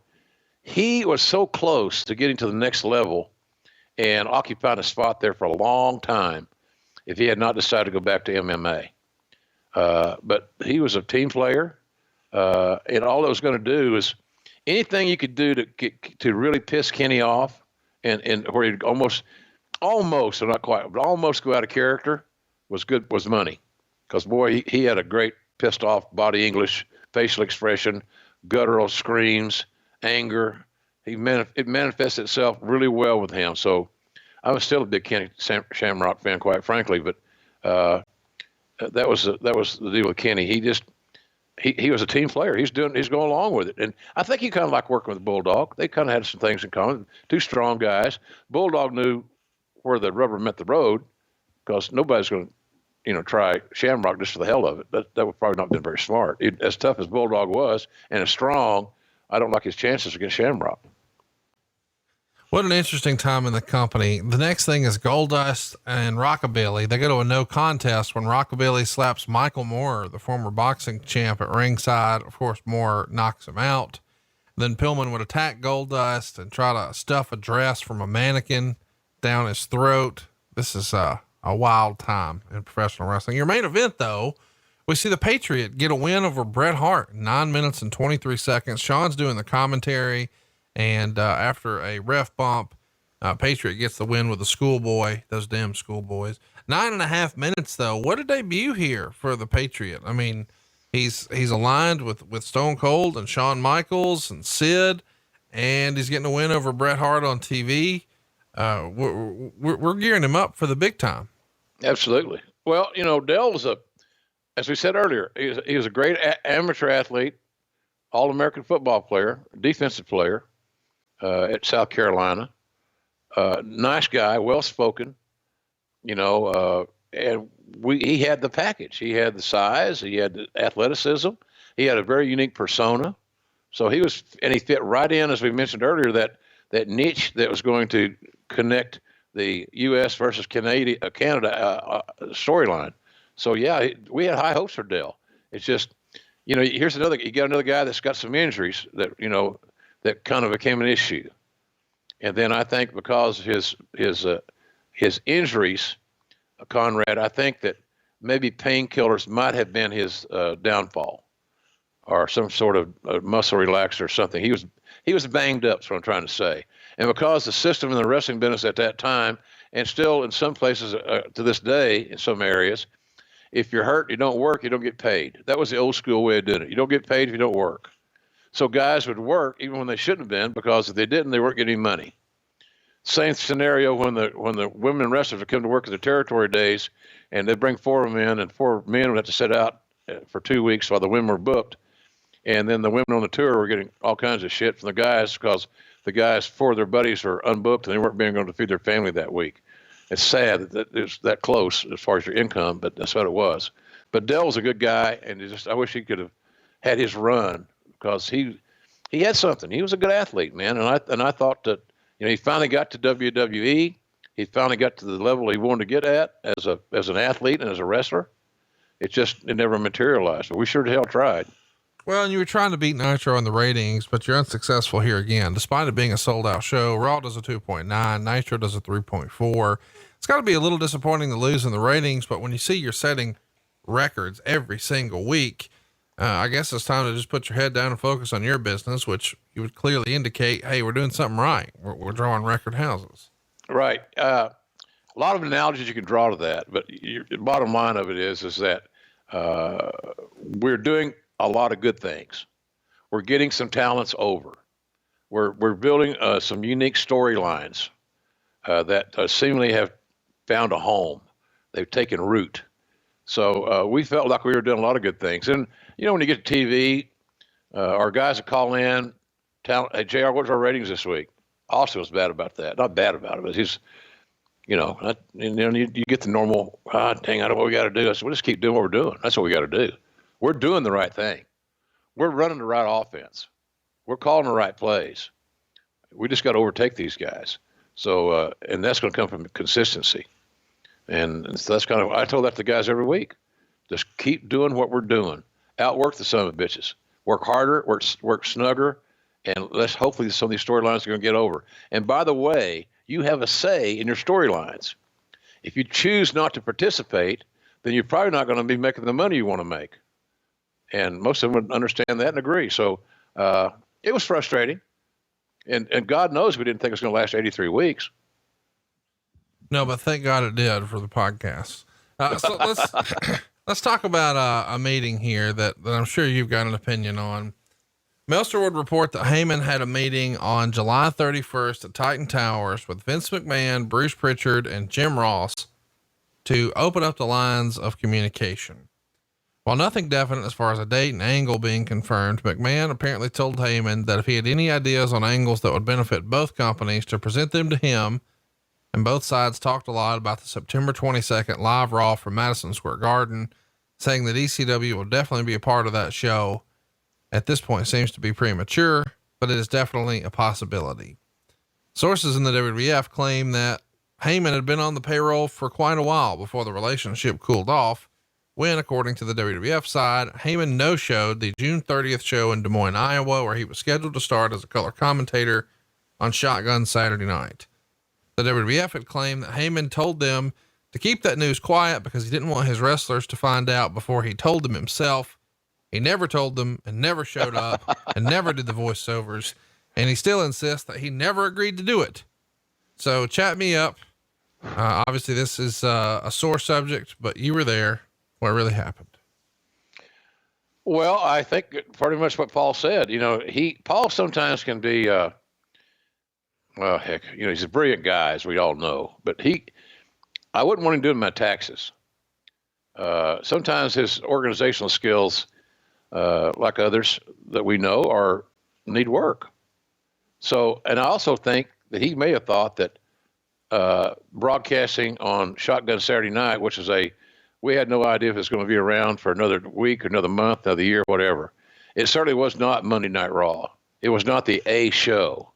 And Paul felt, and perhaps deservedly so, that he should be a part of a bigger, more higher profile presentation. But that's just Paul. Paul's Paul, But Paul should have told his team what he was doing. But because he had beaten their heads so fervently and so aggressively, it's us against the world. And the world in wrestling at that time was the WWF. That was the world. So for Paul to partake in some assets, some funds, some funding, and then to find himself on doing television on a secondary show didn't fit his plan. And I can understand his reason for that, quite frankly. But he'll drop the ball sometimes. He didn't want to face his troops that here's where we are. And he knew that it was getting closer and closer to that day. And all it was going to mean was I was going to hire as many of his guys that wanted to come to work for us that were good.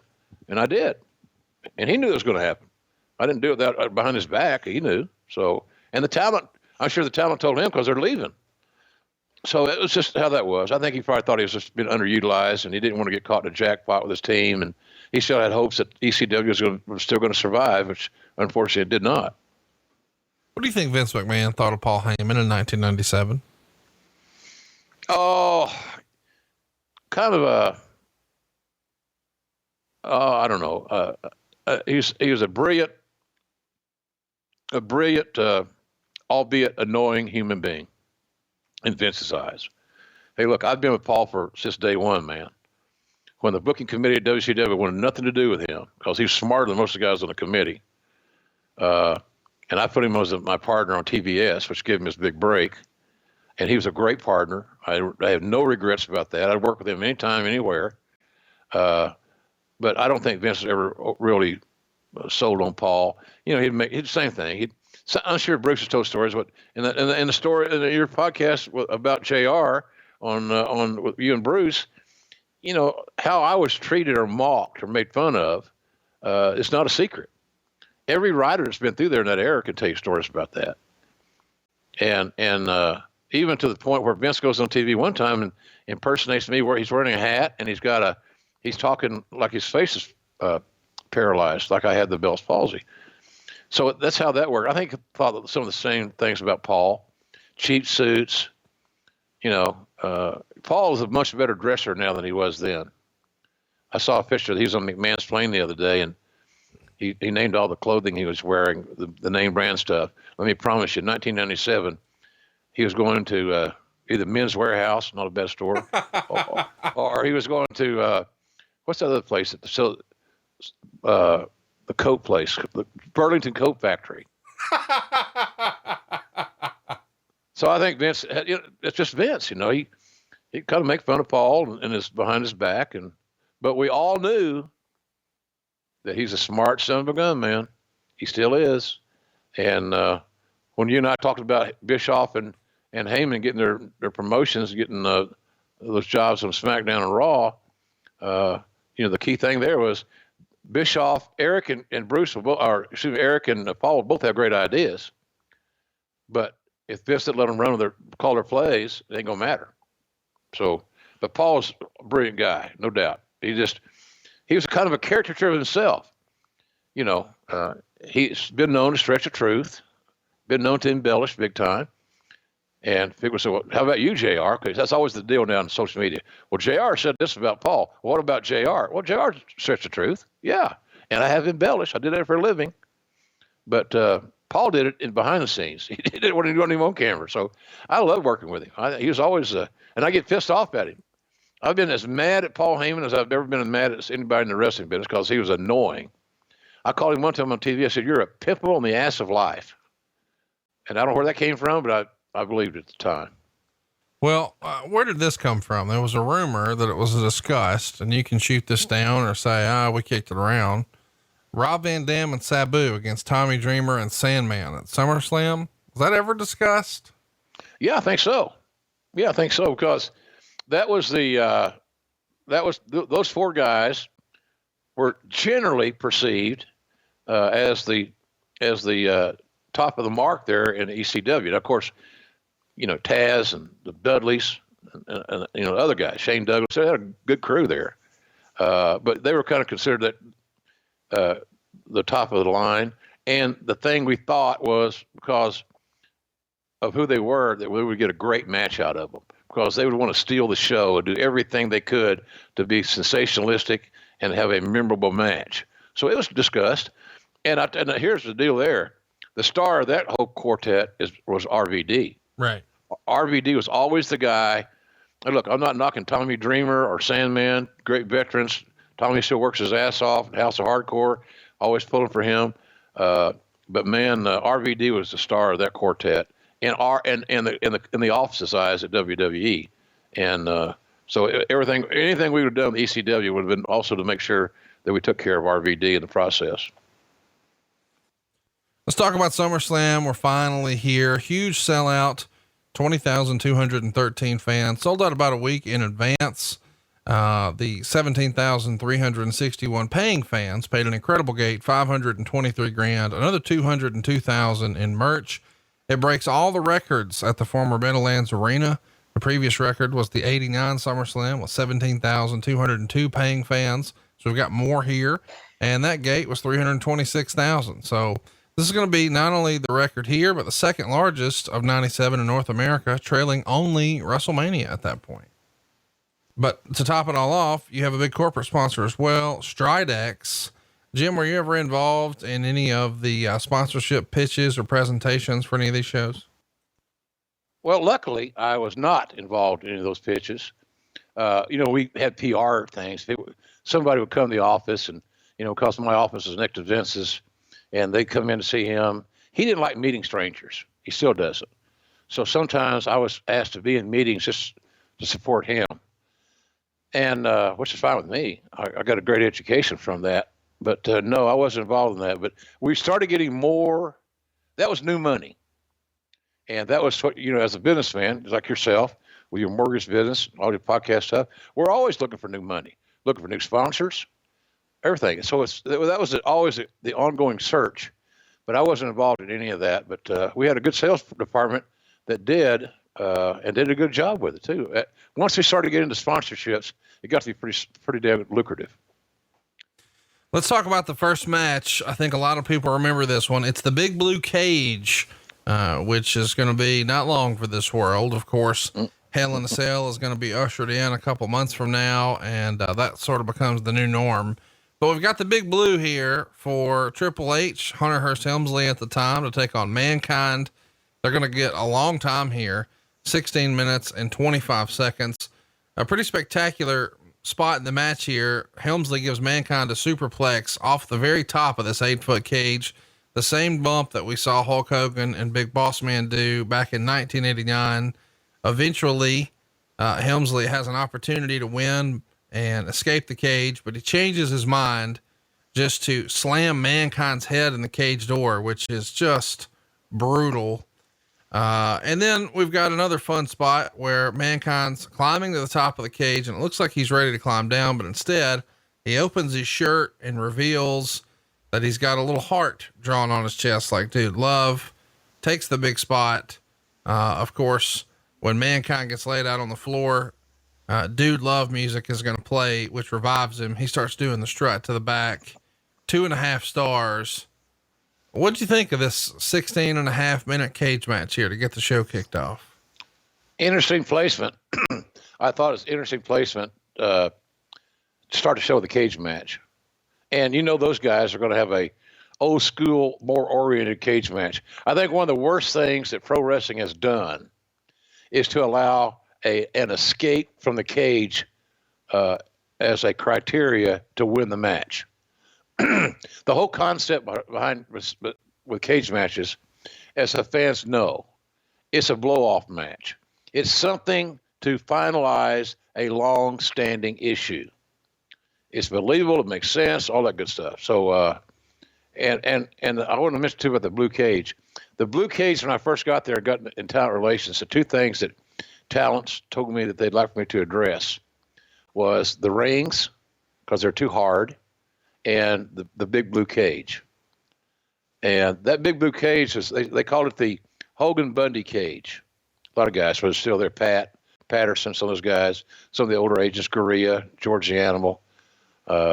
Monsoon. It was a blue cage that was built for the big guys, 300 pounders. And that called up the illustration of Bundy and Hogan. So we got rid of the blue cage because it was hurting people. It's stiff. There's no give, no flexibility. And then we also changed the rings out to where the rings had more, I want to say buoyancy, but they were a little bit more bump friendly.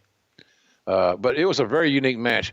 You know, Conrad, our various shows we've done here, we've pointed out the fact that Hunter, Triple H, and Mick they had great chemistry. Yeah. I don't remember the two son of bitches ever having a bad match. And to where their matches were not just good, they were more often than not great. So I was really glad that we put that match on first, because I knew that they were going to set a standard for that night that was going to be hard to top, because they both had strong egos. They're both students of the game.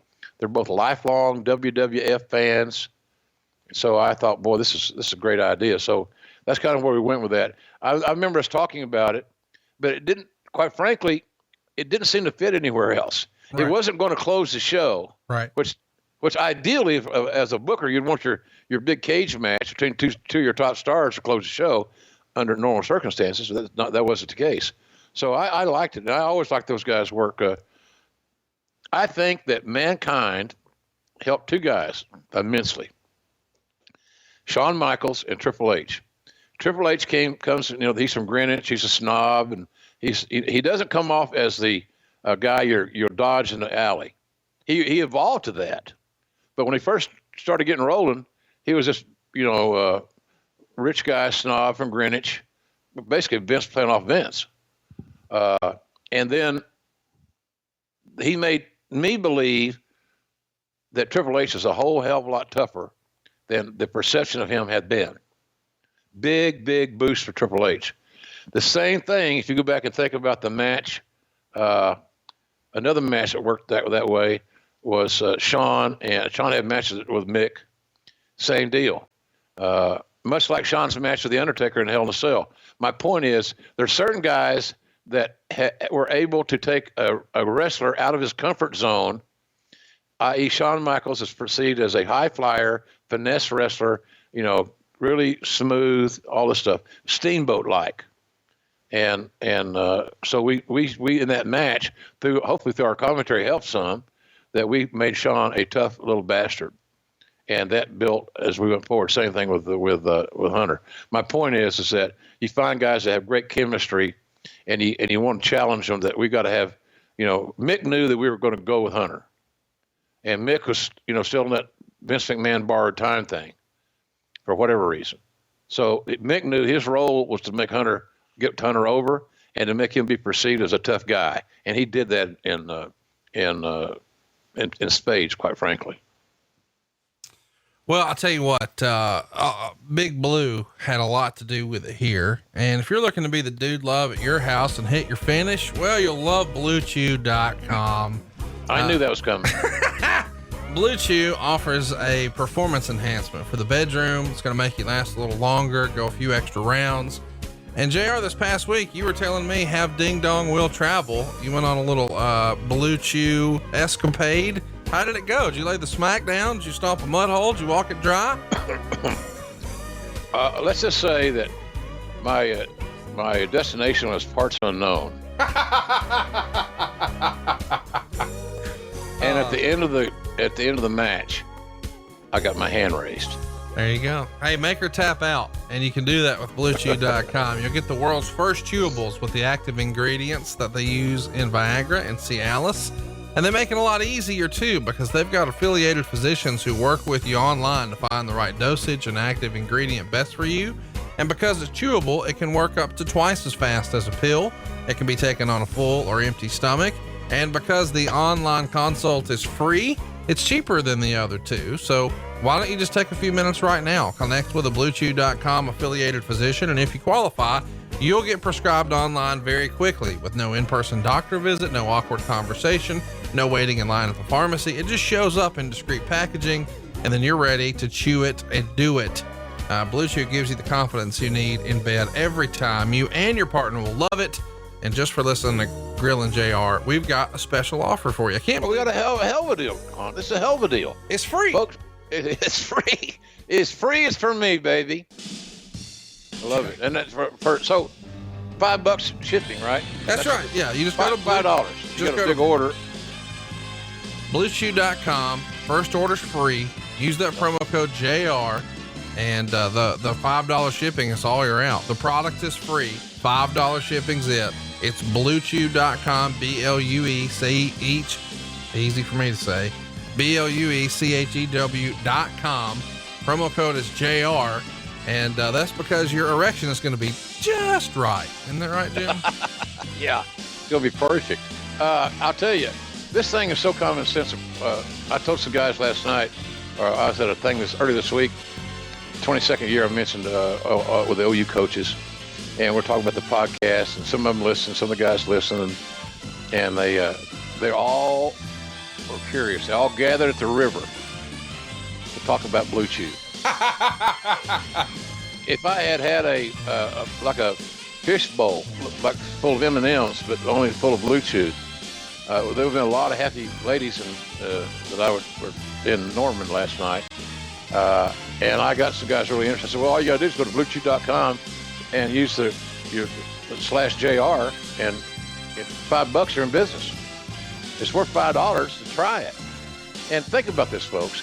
How much millions and millions of dollars were earned by companies that produced Viagra and Cialis, as Conrad mentioned. Millions upon millions of dollars because of the ingredients that created this effect. Energy, awareness, it's not just for erectile issues or non-issues. There's a lot of benefit to BlueChew, but in any event, for $5, you can find out yourself. And if it's worked all those years and made all those millions of dollars, those ridiculously high prices, then you'll see exactly what we're talking about. So we have fun with it here, but here's the bottom line. It works. It works. It's affordable, and it works in a matter of minutes. So, I can't speak highly enough of it. It's the old deal where I'm just glad that I have plenty of lead in my pencil. Now, Conrad, I just got to find somebody to write to. I love that line. It's one of my favorite JR isms ever. And I know in the rest of the world, JR, a lot of people see it and they think it's junior. Well, it'll be nothing junior about you when you use BlueChew. Go to BlueChew.com, use that promo code JR, and it'll have your dong just right. All right, let's keep it moving here. Let's talk a little bit about the next match where we've got Goldust and Brian Pillman. They're going to go 7 minutes and 15 seconds. I don't know what the fuck happened here, but the worst finish, maybe in pay-per-view history, or so we would think. We know Austin's going to be injured later, so we give an excuse here, but this is sort of a weird deal here, this pinning combination. I thought the match before that was okay. Meltzer only gave it a half a star though. What'd you think of the finish, and why didn't these guys click? It felt like, with the storyline and as much as they had been working together, this should have been a home run, but it was just not. It wasn't. No, it wasn't. And sometimes you get that, if those guys wrestle 10 times, Conrad, probably 7 or 8 of them are going to be really good matches. It would not be Meltzer half-star things. But that night was not their night, and the finish didn't do them any favors. But I thought the story was I liked the combination. I like Goldust is another hell of a hand. I still say that his match to Cody in Vegas was as good a match as I've seen this year, and maybe for many years. And that includes Okada and Omega and all that stuff. Everybody, BlueChew's over. So I thought it was disappointing because both guys are too damn good to have a so-so outing. And I thought Terry Runnels' involvement in it was good. Pardon me. So it had the elements are there. Just on that night, it didn't work.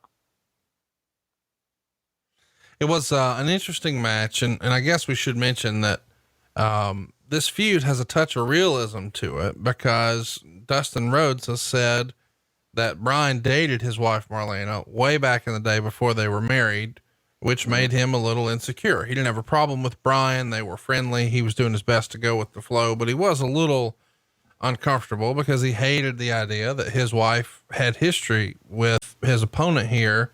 Was that ever brought up to you, or is it just business as usual? Well, I knew that they dated because they were dating when Brian was flying Brian at WCW, and Terry was actually the makeup person. She had not gotten the business yet. She came to all the TV tapings and did makeup for the announcers or anybody else that needed it. Any women that were there, Missy Hyatt's and Alundra Blaze or Medusa in those days. So yeah, they're dated back in that era, but to me it added another wrinkle to the storyline. I thought was played well, but they didn't have any. Nobody of those three had any issues that I can remember or I am aware of at this moment, about doing the storyline, because it wasn't going to be that salacious. It was just going to infer, and it was going to, almost let you see behind the curtain, but not quite. Use your imagination more, which is not a bad way to book. Get the fans thinking more and be using their imagination. They then will make a better emotional investment in what you're trying to sell them. So, the match is a disappointment. But I never was disappointed in the booking. I still endorse all three of those people, and they just didn't have the good night that they needed to have. And quite frankly, after everything that went on that night, at the end of the night, it was kind of forgotten anyway. It didn't, you know what I mean? It was not it wasn't expected to be the show stealer. It wasn't, but it wasn't expected to be. But at the end of the night, it was a forgotten match, basically. Yeah, they're going to continue this feud too through the next pay-per-view, Ground Zero, where they're going to have a match for Terry's services. So if Brian wins, he'll also win Marlena's services for the next 30 days. And whatever that means. Yeah, I think we have an idea. So Goldust actually gets the win here. So Brian Pillman's going to have to show up in a dress on Raw. So that's sort of what's next. We've also got the Legion of Doom here taking on the Godwins, 9 minutes and 51 seconds. Not a great match. It gets half a star. Meltzer would call it a pretty bad match. He would say that Animal has dropped a bunch of weight and looks like he's in the best shape of his entire career, but there's tons of botched spots here. Lou Albano is sitting front row. There's no pop for the hot tag, according to Dave Meltzer. It sort of is what it is. LOD get a win, and they use a stuffed pile driver on Henry O. Godwin, and Hawk pins him. So that's our finish. What'd you think of the match? Is that stuffed pile driver now called the Meltzer driver? Well, I think it is if you do like a plancha flippity do. Like you got to go from the outside in. Yeah. And then it's a tombstone. No, so it's way different. It is a modified stuffed pile driver, but with flips and springboards and a tombstone position. Yeah. Whistles and bells. That's good. Okay. I again go back. Those two teams did not have the chemistry on that night that I'd seen them have. The Godwins are a very underrated team. Mark and Dennis, they're good guys, and they just are so reliable, durable, tough guys. Do anything he needed. Always came to work on time. Good people. The LOD, you never knew exactly after that NWA run where Dusty was booking for Crockett.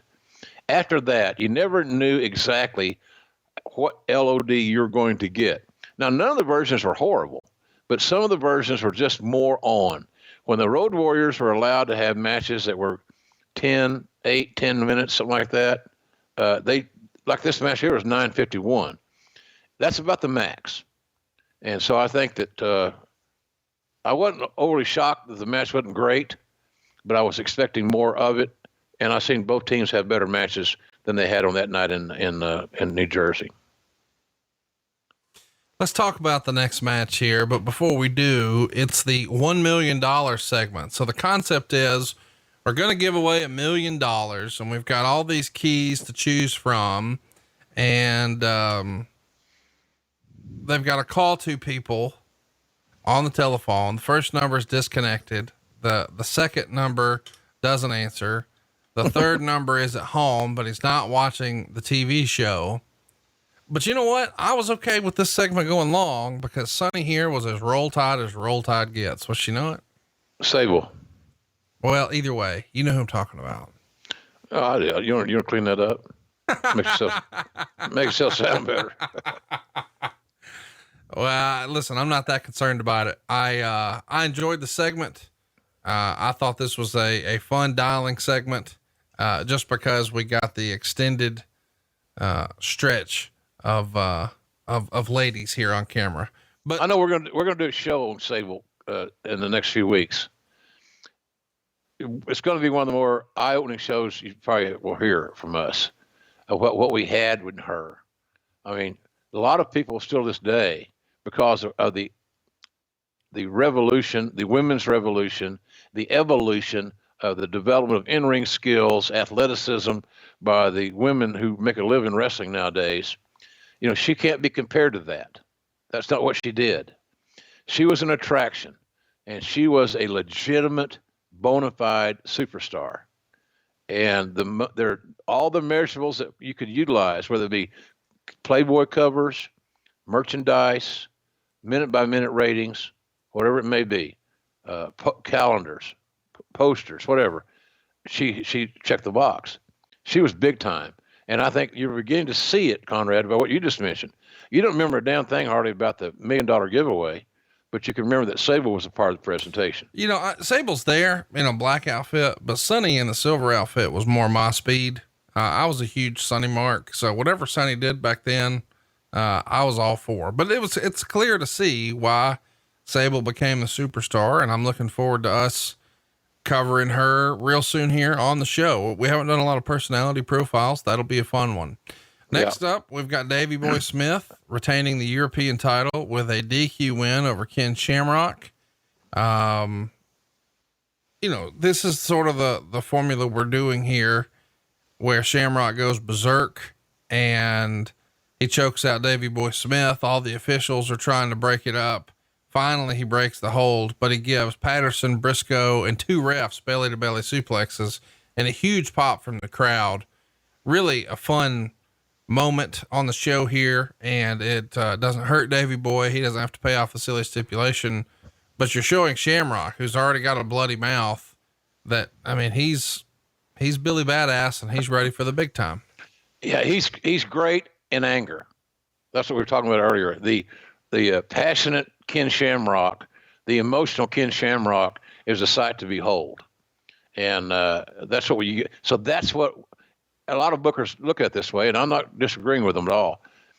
That last memory of that match of Patterson, Briscoe, and 2 referees getting belly to belly suplexed is what we're going to remember. And it obviously worked because there was a huge pop that they didn't hardly care about during the match, but they cared about the post-match aftermath. It's much like we talked about the other day, Great American Bash with Flair and Funk having that 5-minute post-match aftermath. That's what people remember. The match was great, but they remember the post-match. The last thing they saw, they retained more prominently, and that's what you got with this deal. So I thought it was a nice presentation. I know Meltzer didn't like it. I think, what do you get, 3/4 star, something like that. Yeah, he was not kind to it. He gave it a star and 3/4. Yeah, well, everybody's their opinion. So it's his opinion. I don't disagree with that. Everybody's right to their opinion. I thought it was a little bit better than that, quite frankly. But I love the ending. I love the exit was classic. Let's keep it rolling. Talk about the next match here. This one is just sort of there for me. It's 9 minutes and 7 seconds. Los Barricos get a win over the Disciples of Apocalypse, the DOA. So we're big on gang warfare here. We get a brawl, but it's not very pretty. It gets half a star. Sort of is what it is. What'd you think? Too long. It went 9 minutes. And the previous match with Davey Boy and Shamrock, 2 guys that actually, had a story. It's more straight line. There's more symmetry in the booking. Got 7.5 minutes. So that to me was a tip off right there that there's some mismanagement there on our part of laying the match out. It's funny to me where guys believe automatically, Conrad, that if they have more time, they will automatically tell a better story. Right. And that's just not true. I remember back in the 70s, this old guy helped me learn to referee, Leo Voss. What a great guy he was. Worked for Leroy McGurk. And he said to somebody said, well, what are we doing? He said, well, you're going to do a 10-minute Broadway. First match of the night was a 10-minute Broadway, believe it or not, 10 minutes. And the first match I refereed, 10-minute Broadway in Tulsa. And I didn't know what Broadway meant till I got to the ring, so I wasn't overly smart. I wasn't reading the Observer back then, apparently. I don't know if he was even around then to say what he wasn't. I'm being a wise ass. But that's just bad management on that situation. But I'd have had Bulldog and Shamrock go a little longer. And DQ is okay as long as you give me that exit. But the Los Barricas and the DOA, they were there largely to get a payday. And they deserved it because they worked all the house shows. They put in their time, did all the stuff. And then the big pop there was the whole gang stuff was when the Nation of Domination came through the crowd. It seems like coming through the crowd is almost an automatic layup pop. Why is that, do you think? Fans get close to guys before, either immediately before or immediately after, or both, a combat. They're close, they can touch, they can see, they can smell. So I just think that interaction, that closeness that you get when you come to a pro wrestling event, and because the talents are they got to be fan friendly. The smart ones realize you're an entrepreneur, pal. And if you ain't fan friendly, all you're doing is shitting on your customers. And what business in the world can manifest itself to any level of profitability by taking advantage of your customers and taking them for granted? Can't. It'll never happen. Let's get to our main event, or the co-main event. It's really why we're here. The match everybody remembers most. It's not necessarily Undertaker and Bret. It's Steve Austin and Owen Hart. Steve Austin's going to win the match and the Intercontinental title from Owen Hart in 16 minutes and 16 seconds. They had the best match on the card, and Meltzer agreed. It was by far the best match on the card until the injury cuts it short. There's a spot here where they're trading sleeper holds. Austin uses a jawbreaker, and then he reverses an Austin move and drops him into a tombstone pile driver. And instead of going to his knees, he drops to his ass. And immediately you can tell something's up. Steve would write, I was going to win the Intercontinental title back from Owen on that night. And my stipulation for my challenge was that if I couldn't beat him and win, I was going to have to kiss his ass. And we'd really built that up on TV as a major deal. And it was another simple, easy to understand storyline. So the day came, and I'm talking to Owen in the back, and we're throwing a few things together for the finish of the title match. And I said to him, what if you do that thing where I come in for the elbow and you rotate your back and you pick me up and give me the tombstone pile driver, then you cover me and I'll kicked out before the 3 count. And he adds, oh, and I don't trust just anybody to do a pile driver on me. You can do it right. And Owen said, yeah. And he clarifies, you're going to your knees, right? And he said, no, I'm going to drop to my ass. And Austin says, well, you need to go to your knees, right? And Owen says, no, I dropped to my ass. And he writes, that's 2 times I said that. And I was thinking, I'm dealing with Owen Hart, the brother of Bret and the son of Stu. I guess he knows what he's doing. He's ribbing me about dropping to his ass instead of his knees. Owen is a hell of a technician. When he assured me I'd be okay, I took his word that I'd be okay, and I didn't think twice about it. I had mentioned my concerns to him twice, but in an inverted tombstone pile driver done the way the Undertaker does it, it's always the knees, not the ass. So I figured Owen's got it. He knows my concern. I asked him about it twice, and that's the big spot in the match. Eventually he sets the spot up. I spun Owen around. He lands on his feet and he picks me upside down, and wham, he drops straight to his ass. There's no room for me to protect my head. If you watch the videotape, my head's 6 to 8 inches below his ass. I weigh 250. He weighed 225 or thereabouts at the time. And with the jump up and impact down, man, I got spiked head first onto the mat, hard as hell. And that's one of the things that's going to turn you into a quadriplegic quicker than anything, like what happened to Christopher Reeves. It's called an axle load. It's not a whiplash thing, but a major impact blow to the spinal cord. And I remember when it happened, I was going to kick out at 2.5 or 2 3/4. And I was going to sell the pile driver, but kick out at the last second. But when I hit the mat, it was as if a big gong went off in my body. When that stuff happens, usually you go unconscious or get all groggy, but I stayed razor sharp. It was like I had super hearing. My legs straightened up and my arms bent up and my hands were frozen. And I remember kind of picking my head up from the mat and telling Earl, tell him don't fucking touch me. I can't move. So he goes over to Owen and says, don't touch him. He can't move. And I tell him to buy me some time. And Earl gets the word to Owen, and Owen starts chanting to the crowd. Now he's going to have to kiss my ass, and he's buying time. And you can see all of this going by. When did you, ringside, watching this, realize Austin's fucked? Right after he hit, because it was awkward. It was out of sync. Again, the knees is what you're looking for there on that move. And Owen was just a great river. And I'm sure Steve thought when Owen said, no, I'm going to fall to my ass. Well, no, I'm going to fall to my ass.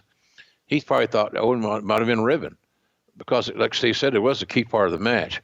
But right after it happened, the body English told you everything you unfortunately needed to know. It says a minute and a half go by, and he could start to get the feeling back in his limbs. His shoulders and anterior delts felt like they were on fire. He said it took everything he had to bend his legs and try to get into a crawl position. But he couldn't crawl on his hands because he couldn't use his hands yet, but he had to get to the finish and he had to win. So he's crawling around on his elbows, and he tells the referee, roll up for the win. And, he told Owen what he had called. And the next thing that happened is what he called the worst looking roll up in wrestling history, because he can't use his limbs. All right. But Owen, gets on his back, he gets the 3 count, and he kicks out right after 3. And Austin would say, why? To make himself look strong, like he was barely beat. That kick out hurt like hell too, and could have easily injured my neck further. I had wanted to get the match over with right away, and the only reason I called for the roll up rather than just laying there and let him beat me is because of the kiss my ass stipulation. By finishing the match the way it was supposed to go, I was doing everything in my power to be Stone Cold Steve Austin. What do you remember about this moment, the finish, the reaction backstage, the relationship? What can you tell us about this? Very tense, very tense, Conrad. A lot of concern, and it's going to sound bad if I don't say this the right way. But you got to be first and foremost concerned about a man's health. But at the same time, you're looking at the guy that you see is going to be, unless he gets injuries, bite him in the ass, is going to be the biggest we ever had. And now that may be over. Just as he got started, it took him 7 years to get to WWE, territories, missed booking, underutilized in WCW. We all remember all those stories. But he just thought, well, this poor son of a bitch is not going to live his dream. And we're all learning new things about neck injuries and different kind of surgeries and all these things. So he had a great surgeon, luckily in San Antonio, a fellow by the name of Lloyd Youngblood. Good dude. I met him. I was down there several times. He's a hell of a doctor, big guy. And he took care of Steve and got Steve believing he could be healthy again. And he did. But boy, we didn't know. And then during that Steve's time off, I was in and out of San Antonio a few times. I'd see Owen at TV. He'd always pull me off the side. Didn't fail. And to ask about Steve. Because he knew I would be talking to him. Not just because of my job, but also because of our friendship. And so I tell him how Steve was doing. But he never said to me, if you think about it, tell him I said hello or tell him whatever. He never got there because that's kind of awkward. I know that Owen had kind of been reluctant about contacting Steve on the injury. And I don't think it was anything mean-spirited. I think it was strictly a matter that he was embarrassed. He was a Hart. And to many people, wrestling equals the Hart family. And Owen, unlike Bret would tell you, he never hurt anybody in his life in a match he had. That's a great thing to say. And he meant it, and he's true. Owen could never say that now because he not only hurt somebody, he may have ended the career of the biggest star we looked like we were ever going to have. So it was tense moments there because Owen had his friends and Steve had his friends, but the old veterans knew that if Austin got hot and could stay healthy, they're going to make a lot of money off the houses he drew, and that came to fruition. But boy, it was touch and go there for a while. And I know Steve was very, very angry that night. I mean, almost to the point of couldn't be consoled, because he apparently his body was telling him, "This is over. I can't do this anymore."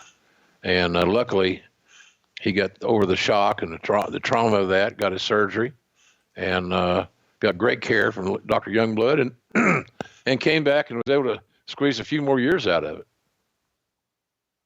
Yeah, he was. And we know that he's going to deal with this neck injury for the rest of his career. And, it won't be too much longer. And we're done with him with in-ring action. But the big question here is, what do we do with Austin now? And obviously this is going to be, you know, a major thing for his career, because you guys had to sort of get creative with how you used him coming out of this, because nobody even knows he's going to be okay. I mean, Meltzer would say that he was taken to the hospital and they did an x-ray that night and the report came back negative, but then he had further testing done in Philadelphia and it showed that he had a bruised, spinal cord. And, when he got an MRI done, they showed that in football, it's what's known as a stinger, which would be trauma to the C4 and C5 vertebrae, but it's not a guarantee that he'll be able to return from this, because he's had some nagging injuries before this as well. Do you think that, I mean, what type of effect do you think this really had on Owen? You said that Bret took great pride in saying that he never hurt anybody, and Go ahead. I'm sorry. You just, Owen is almost universally talked about as being, cream of the crop, salt of the earth, nicest guy ever. But for whatever reason, this is like the only sort of, sore spot in his career. I think with Strictly Conrad was a matter, he was embarrassed. I really believe that. I believe that, the family tradition, the great training that Stu helped his children, to provide his children that wanted to wrestle. Bret and Owen weren't the only guys in that family that wrestled. And so I think that there was an embarrassment there. And sometimes you get in these situations where it's so uncomfortable, you're not sure what you should say. Obviously it would have been much, and again, Bret said this many times. He tried to get Owen to make the phone call, but he wouldn't do it. He felt so bad about doing it, he didn't know what to say. Right. And it's hard to get mad at somebody if that's the reason that they didn't follow up with a phone call. Total embarrassment, humiliation. He felt like he let the family down. I'm sure that's how he felt. I really am. And he also knew from a standpoint of being in a territory that your guy that's going to be your top baby face, that's going to sell more merchandise and more tickets than anybody on the roster. If he's not there, the fact that he's not there to sell tickets is going to affect my income. All those big houses we've talked about in this show today, it was a team effort, but there's no way in hell that those $500,000 houses would be becoming prominent if Austin was not on the card. Just no brainer. So I think that's what that was. I never had any animosity toward Owen. It was a hell of a thing to have happen. But I never felt like it was ill intended, or obviously at the end of the day, Conrad, it was a little clumsy, I guess, awkward. It wasn't safe, and that's just not like those guys. Owen should have done it, going to his knees, called it a day, and we would be talking about this now. It's worth mentioning that, there is videotape of Austin doing a sit out powerbomb like this against Masahiro, not powerbomb, but pile driver against Masahiro Chono over in Japan. And I think Chono was injured as a result. This is years prior. So, it was known at this point, at least to Steve, that doing it that way, isn't going to be a good result. And of course we know that Owen passed away in May of 99. So less than 2 years after this. Yeah. Steve is out of action until Survivor Series, where he comes back with the Intercontinental title match with Owen. And for those months in between, man, he's really making the most of it. He's hitting a stunner on the Commissioner Sergeant Slaughter. He's hitting a stunner on Vince McMahon at Madison Square Garden and getting arrested. It's sort of weird because it's fun to sort of what if Austin isn't injured here, you wouldn't have had to, as Bruce would say, program as much gaga that he stole from Pat Patterson. You might not have seen him stun Vince McMahon at Madison Square Garden. He would have had, not to say that the push would have went away, but it would have been handled differently. And maybe that connection with the crowd wouldn't have been as strong as it was because he had so many non-physical or non-wrestling matches, rather. Lots of talking, lots of promos, lots of beer drinking, lots of middle fingers, lots of arrests, lots of other stuff that can endear him to the audience instead of just bell to bell. A lot like we talked earlier about Shawn Michaels being a referee. Yeah. And how that's going to play into their match with Undertaker and Bret, is using your resources. Austin on television it's really a phenomenal thing. The fans just wanted to see him. Now, obviously, if he could be in a match, they'd like that maybe a little bit more. But the bottom line of that is that, as Steve would say, is they just were happy to see him. They're happy to see him walking and maintaining that attitude, that aura about him. So we just utilized him to whatever he could do, and doing a stunner on the right people was just absolutely money. Some of the biggest pops all night was Steve giving somebody a stunner and drinking beer, and it just worked. No rhyme or reason. Why did it work? Because he was over. He believed in what he was doing, and so gosh dang, he steal the show, not even wrestle. And so we damn near lost all of that. Let's get to our main event. Bret Hart is going to regain the WWF title against The Undertaker in 28 minutes and 9 seconds. Really, really an underrated match. I don't think this one gets talked about enough. If you're going to watch one match from the show we're covering today, this is the one. They tell a great story. I think it's some of Bret's best work. He's telling an incredible job, just the little nuanced things that he does. His facials, mouthing the F word throughout the match, putting the sharpshooter around the post. Fans that was cool. Yeah, that was really the sharpshooter around the post. I'd never seen that, and it was just a unique little nuance. To obviously the sharpshooter alone is a very painful submission hold. But when we have to go in a kind of business for ourselves to assume what it's like having your leg wrapped around the ring post and then getting that hold applied. So I thought it was very innovative, very smart wrestling by Bret on that particular thing, especially. Of course, there is a moment here in the match where Bret's going to take a chair and hit the Undertaker with it, and he's going to motion for Shawn to make the count. Undertaker kicks out.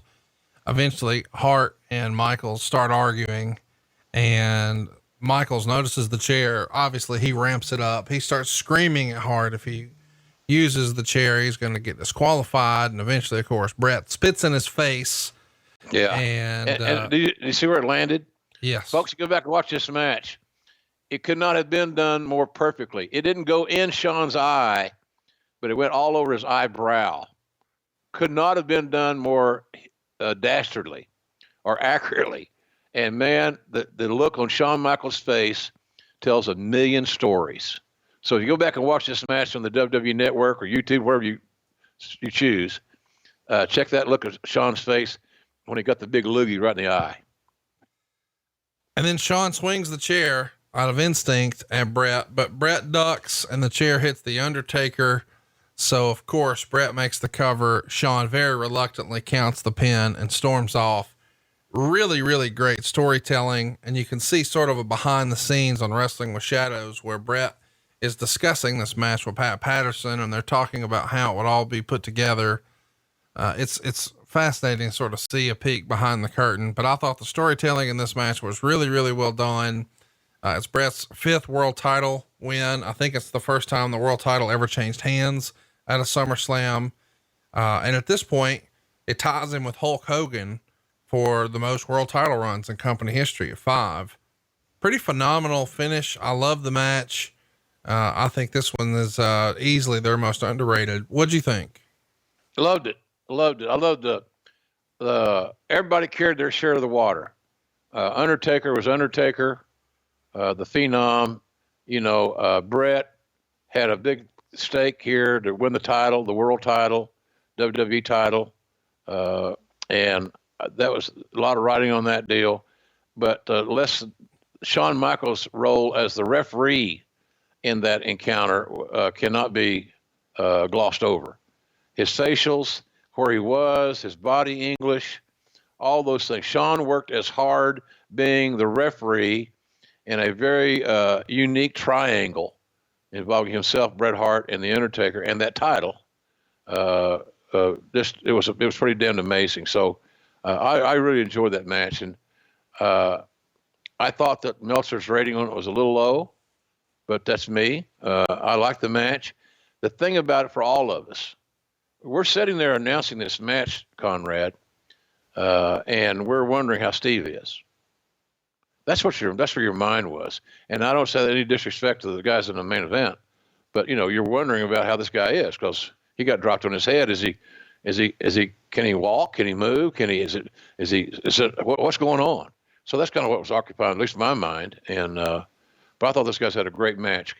Anytime you got to follow something like that, where the audience really knows something's wrong, boy, it's challenging to get them to reinvest. But I'll tell you, and it took them almost a half an hour to transact their business.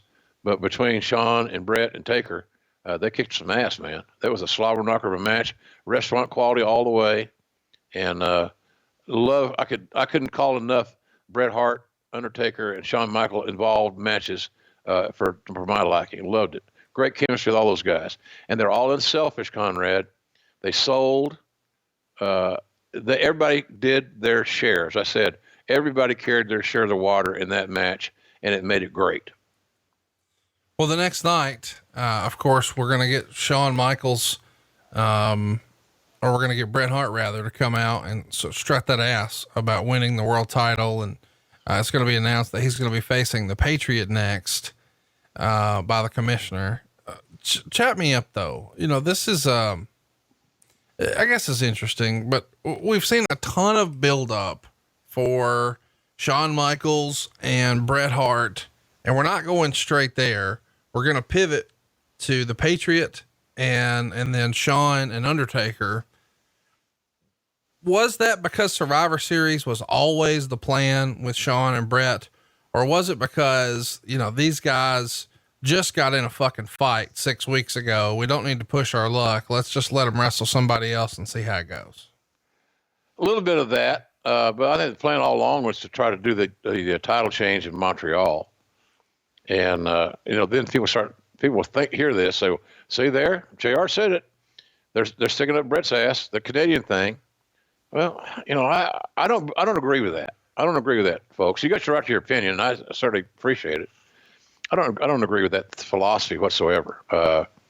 It was earmarked to happen in Montreal at the Survivor Series. It was earmarked to happen at the Survivor Series, no matter if it was in Montreal or Muskogee. That was a circle on the calendar. So that's what we were going to do. So, but I think that holding them apart makes the Survivor Series match bigger, Conrad, by not overexposing and putting Shawn and Bret back together. And remember, like you said, they'd had many other outings. They had some classic stuff, but don't give it to the audience to make them quote unquote pay for it at a pay-per-view was the logic there. So I think it had less to do with Montreal and had more to do with the Survivor Series than anything else. Because based on Bret getting ready to leave and exploring that opportunity, we didn't have a lot more opportunities until January to get something like that done at a pay-per-view that was befitting of that match and that title. Well, it's befitting that we're covering Sable next week. We certainly gave you a little bit of a tease this week. Next week, this same time here on Grillin' JR, it'll be all about Sable. On the 15th, we're going to do a Q&A episode, our very first one, and those are always tons of fun. Check out our latest Love to Know episode with Bruce on Something to Wrestle. And don't forget, on August 22nd, we're covering SummerSlam 2009. I'm looking forward to that one because we haven't covered a lot of modern stuff. And that show has a lot of interesting stuff on it. A real quick refresher here. Your main event in a tables, ladders, and chairs match is CM Punk and Jeff Hardy. For the WWE title, we would have Randy Orton and John Cena. Then for the ECW title, we got Christian and William Regal. There's a tag team match with Shawn and Hunter taking on Cody Rhodes and Ted DiBiase. We've got Kane and the Great Khali, which is a main event anywhere in the world. Anywhere, by God, anywhere. Jericho. How about Big Show and Chris Jericho teaming up to take on Crime Time? MVP is in there with Jack Swagger, and Rey Mysterio is going to wrestle Dolph Ziggler for the Intercontinental title. So SummerSlam 2009 is coming at you on the 22nd. And then on August 29th, this ought to have some people talking. We're going to talk about CM Punk. What do you think we'll cover there? Is he going to wrestle again? And is he going to wrestle again on the 31st at All Out? There's a million stories in the Naked City, and CM Punk certainly makes up a big one. And I don't expect him to ever wrestle again personally, but stranger things have happened. Stranger things have happened. Hey, you got him out of his house to come do Starcast. Yeah. And nobody thought that was going to happen. So to say that he'll never wrestle again is ludicrous. I don't think that he will. Now, if you said, well, Jerry, would you like to see him wrestle again? You're damn right. And I'd like to be calling his matches. That's what I'd like to do. And give him some time, the opponents, and the creative freedom to have fun again. Will he want to do that? I don't know. I haven't talked to him since he left WWE. But he's a strange guy. He's a unique cat, hugely talented, great mind. I can see him being a really cool color commentator in this genre or any others. He's doing some MMA stuff as well. So that should be a real good show. Hey, Conrad, before we go today, I want to mention, just for folks, it was a year ago when Jerry Lawler's son, Brian Christopher, died under mysterious circumstances in a jail cell there in near Memphis. And Jerry filed a $3 million lawsuit against the authorities for wrongful death. And if you got a chance to hear our show and you think about it on Twitter or something, at Jerry Lawler, just reach out and say, hey, King, we're thinking about you, or, pulling for you, whatever. I'm sure Conrad would agree with that. He's a friend of the show. He's been my friend for years and years. He's just a hell of a guy. Great guy. Give you the shirt off his back. Couldn't ask for a nicer guy in real life or on TV, and just consummate professional. And that story, listen, it's fucked up and you can read all about it, but what's most important is that, a friend of our wrestling family knows that we got their back. So by all means, send some well wishes to at Jerry Lawler on social media. He'd love to hear from you right now. Absolutely. Absolutely. And I can tell you folks, when my Jan got killed, the social media world reached out to me and gave me a big hug. And I cannot tell you, I don't have the vocabulary to tell you how much that meant to me, and still does. So, I just hope that you'll consider that. And Conrad, very well put, at Jerry Lawler on Twitter. Just say, King, we're pulling for you, and he'll appreciate that. He's old school like me and Conrad. We're Southern guys. We appreciate a thank you and a thinking about you. Appreciate you. We all still appreciate that stuff. And maybe the country should do more of that too. Maybe, who knows? Well, and in the meantime, tell your friends, check out Grillin' JR. Follow us on social media at JR Grilling. Make plans to join us in Charlotte. It's jrandconrad.com on August 17th. And then of course, September 29th, we're coming to see you, Rochester, and it's jimeffenross.com is where you can snag your tickets.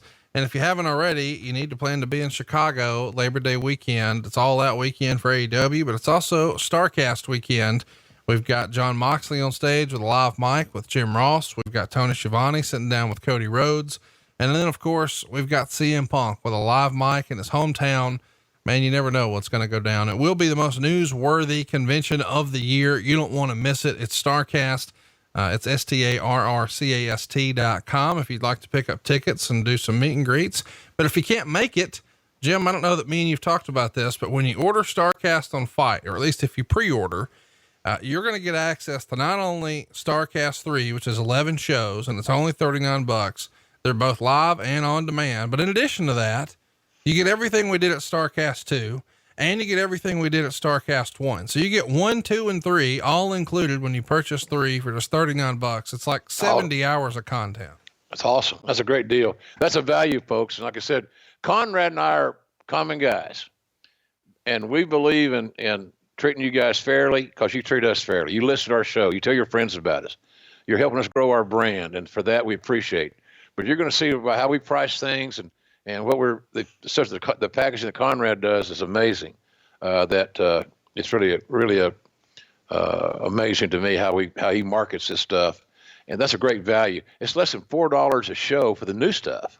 Yeah, all told, it's like 67 cents a show. Just go check it out. It's fight.tv. That's FITE.tv, or just go to starcastonfight.com. And when you pre-order, as long as you do it here in the next couple of weeks, you're going to get 1, 2, and 3 all included. And CM Punk, Cody, John Moxley with a live mic. Man, this is going to be a weekend you don't want to miss. Plus all the other great stuff, a sit down with Sting and one with Dustin Rhodes and a debate with Bruce and Eric and a Taz show and a sit down with the Bucks and Cody and on and on and on. Whatever you're looking for, whether it's another JR and the King show or me and Tony Schiavone, it's happened at a Starcast, and you can check it out right now. Starcastonfight.com. We'll be back next week with Sable, and then we're going to keep the hits coming, man. And CM Punk at the end of the month, that's going to have a lot of people talking. Yeah. Hey, Conrad, by the way, I got a lot of feedback on people mentioning that WWE is no longer carrying JR's barbecue sauces, ketchup, mustard, etc. And that's true. And it's not a shock. It shouldn't come to shock to anybody. I don't work for them anymore. So they didn't have to then. My point is that don't take it personally. Don't be mad at them because they're not carrying my product. I work for another company that's trying to compete for a slice of that wrestling audience. But the good news is that our friend Ryan Barkin in Chicago at Pro Wrestling Tees he and I have been talking this week. It looks as if it's a pretty good, strong look that Pro Wrestling Tees is going to become our distributor for our products, our sauces and so forth, beef jerky, seasoning. So stay tuned for that. I'll keep you abreast of that on my Twitter feed and Facebook and so forth. But it's going to become available to everybody, especially in North America, as I understand it. We're still working out those details. So stay with me, stay tuned, and we'll be bringing some big news on that front here sooner than later. All right, that's it, everybody. Thanks for checking out Grillin' JR. Leave us a 5-star review, hit the subscribe button, and tell your friends all about the brand new format here on Jim Ross's podcast, Grillin' JR, with the voice of wrestling, Jim Ross, on the mighty Westwood One. Hey, it's Conrad Thompson. Thanks for checking out the podcast here on YouTube. Be sure to hit the subscribe button and the notifications bell so you get a notice anytime we upload some new content. And go save yourself some money right now. If you're in a 30-year loan or you have credit card debt, it's not a matter of if I can save you money. It's a matter of how much. Find out right now for free at SaveWithConrad.com.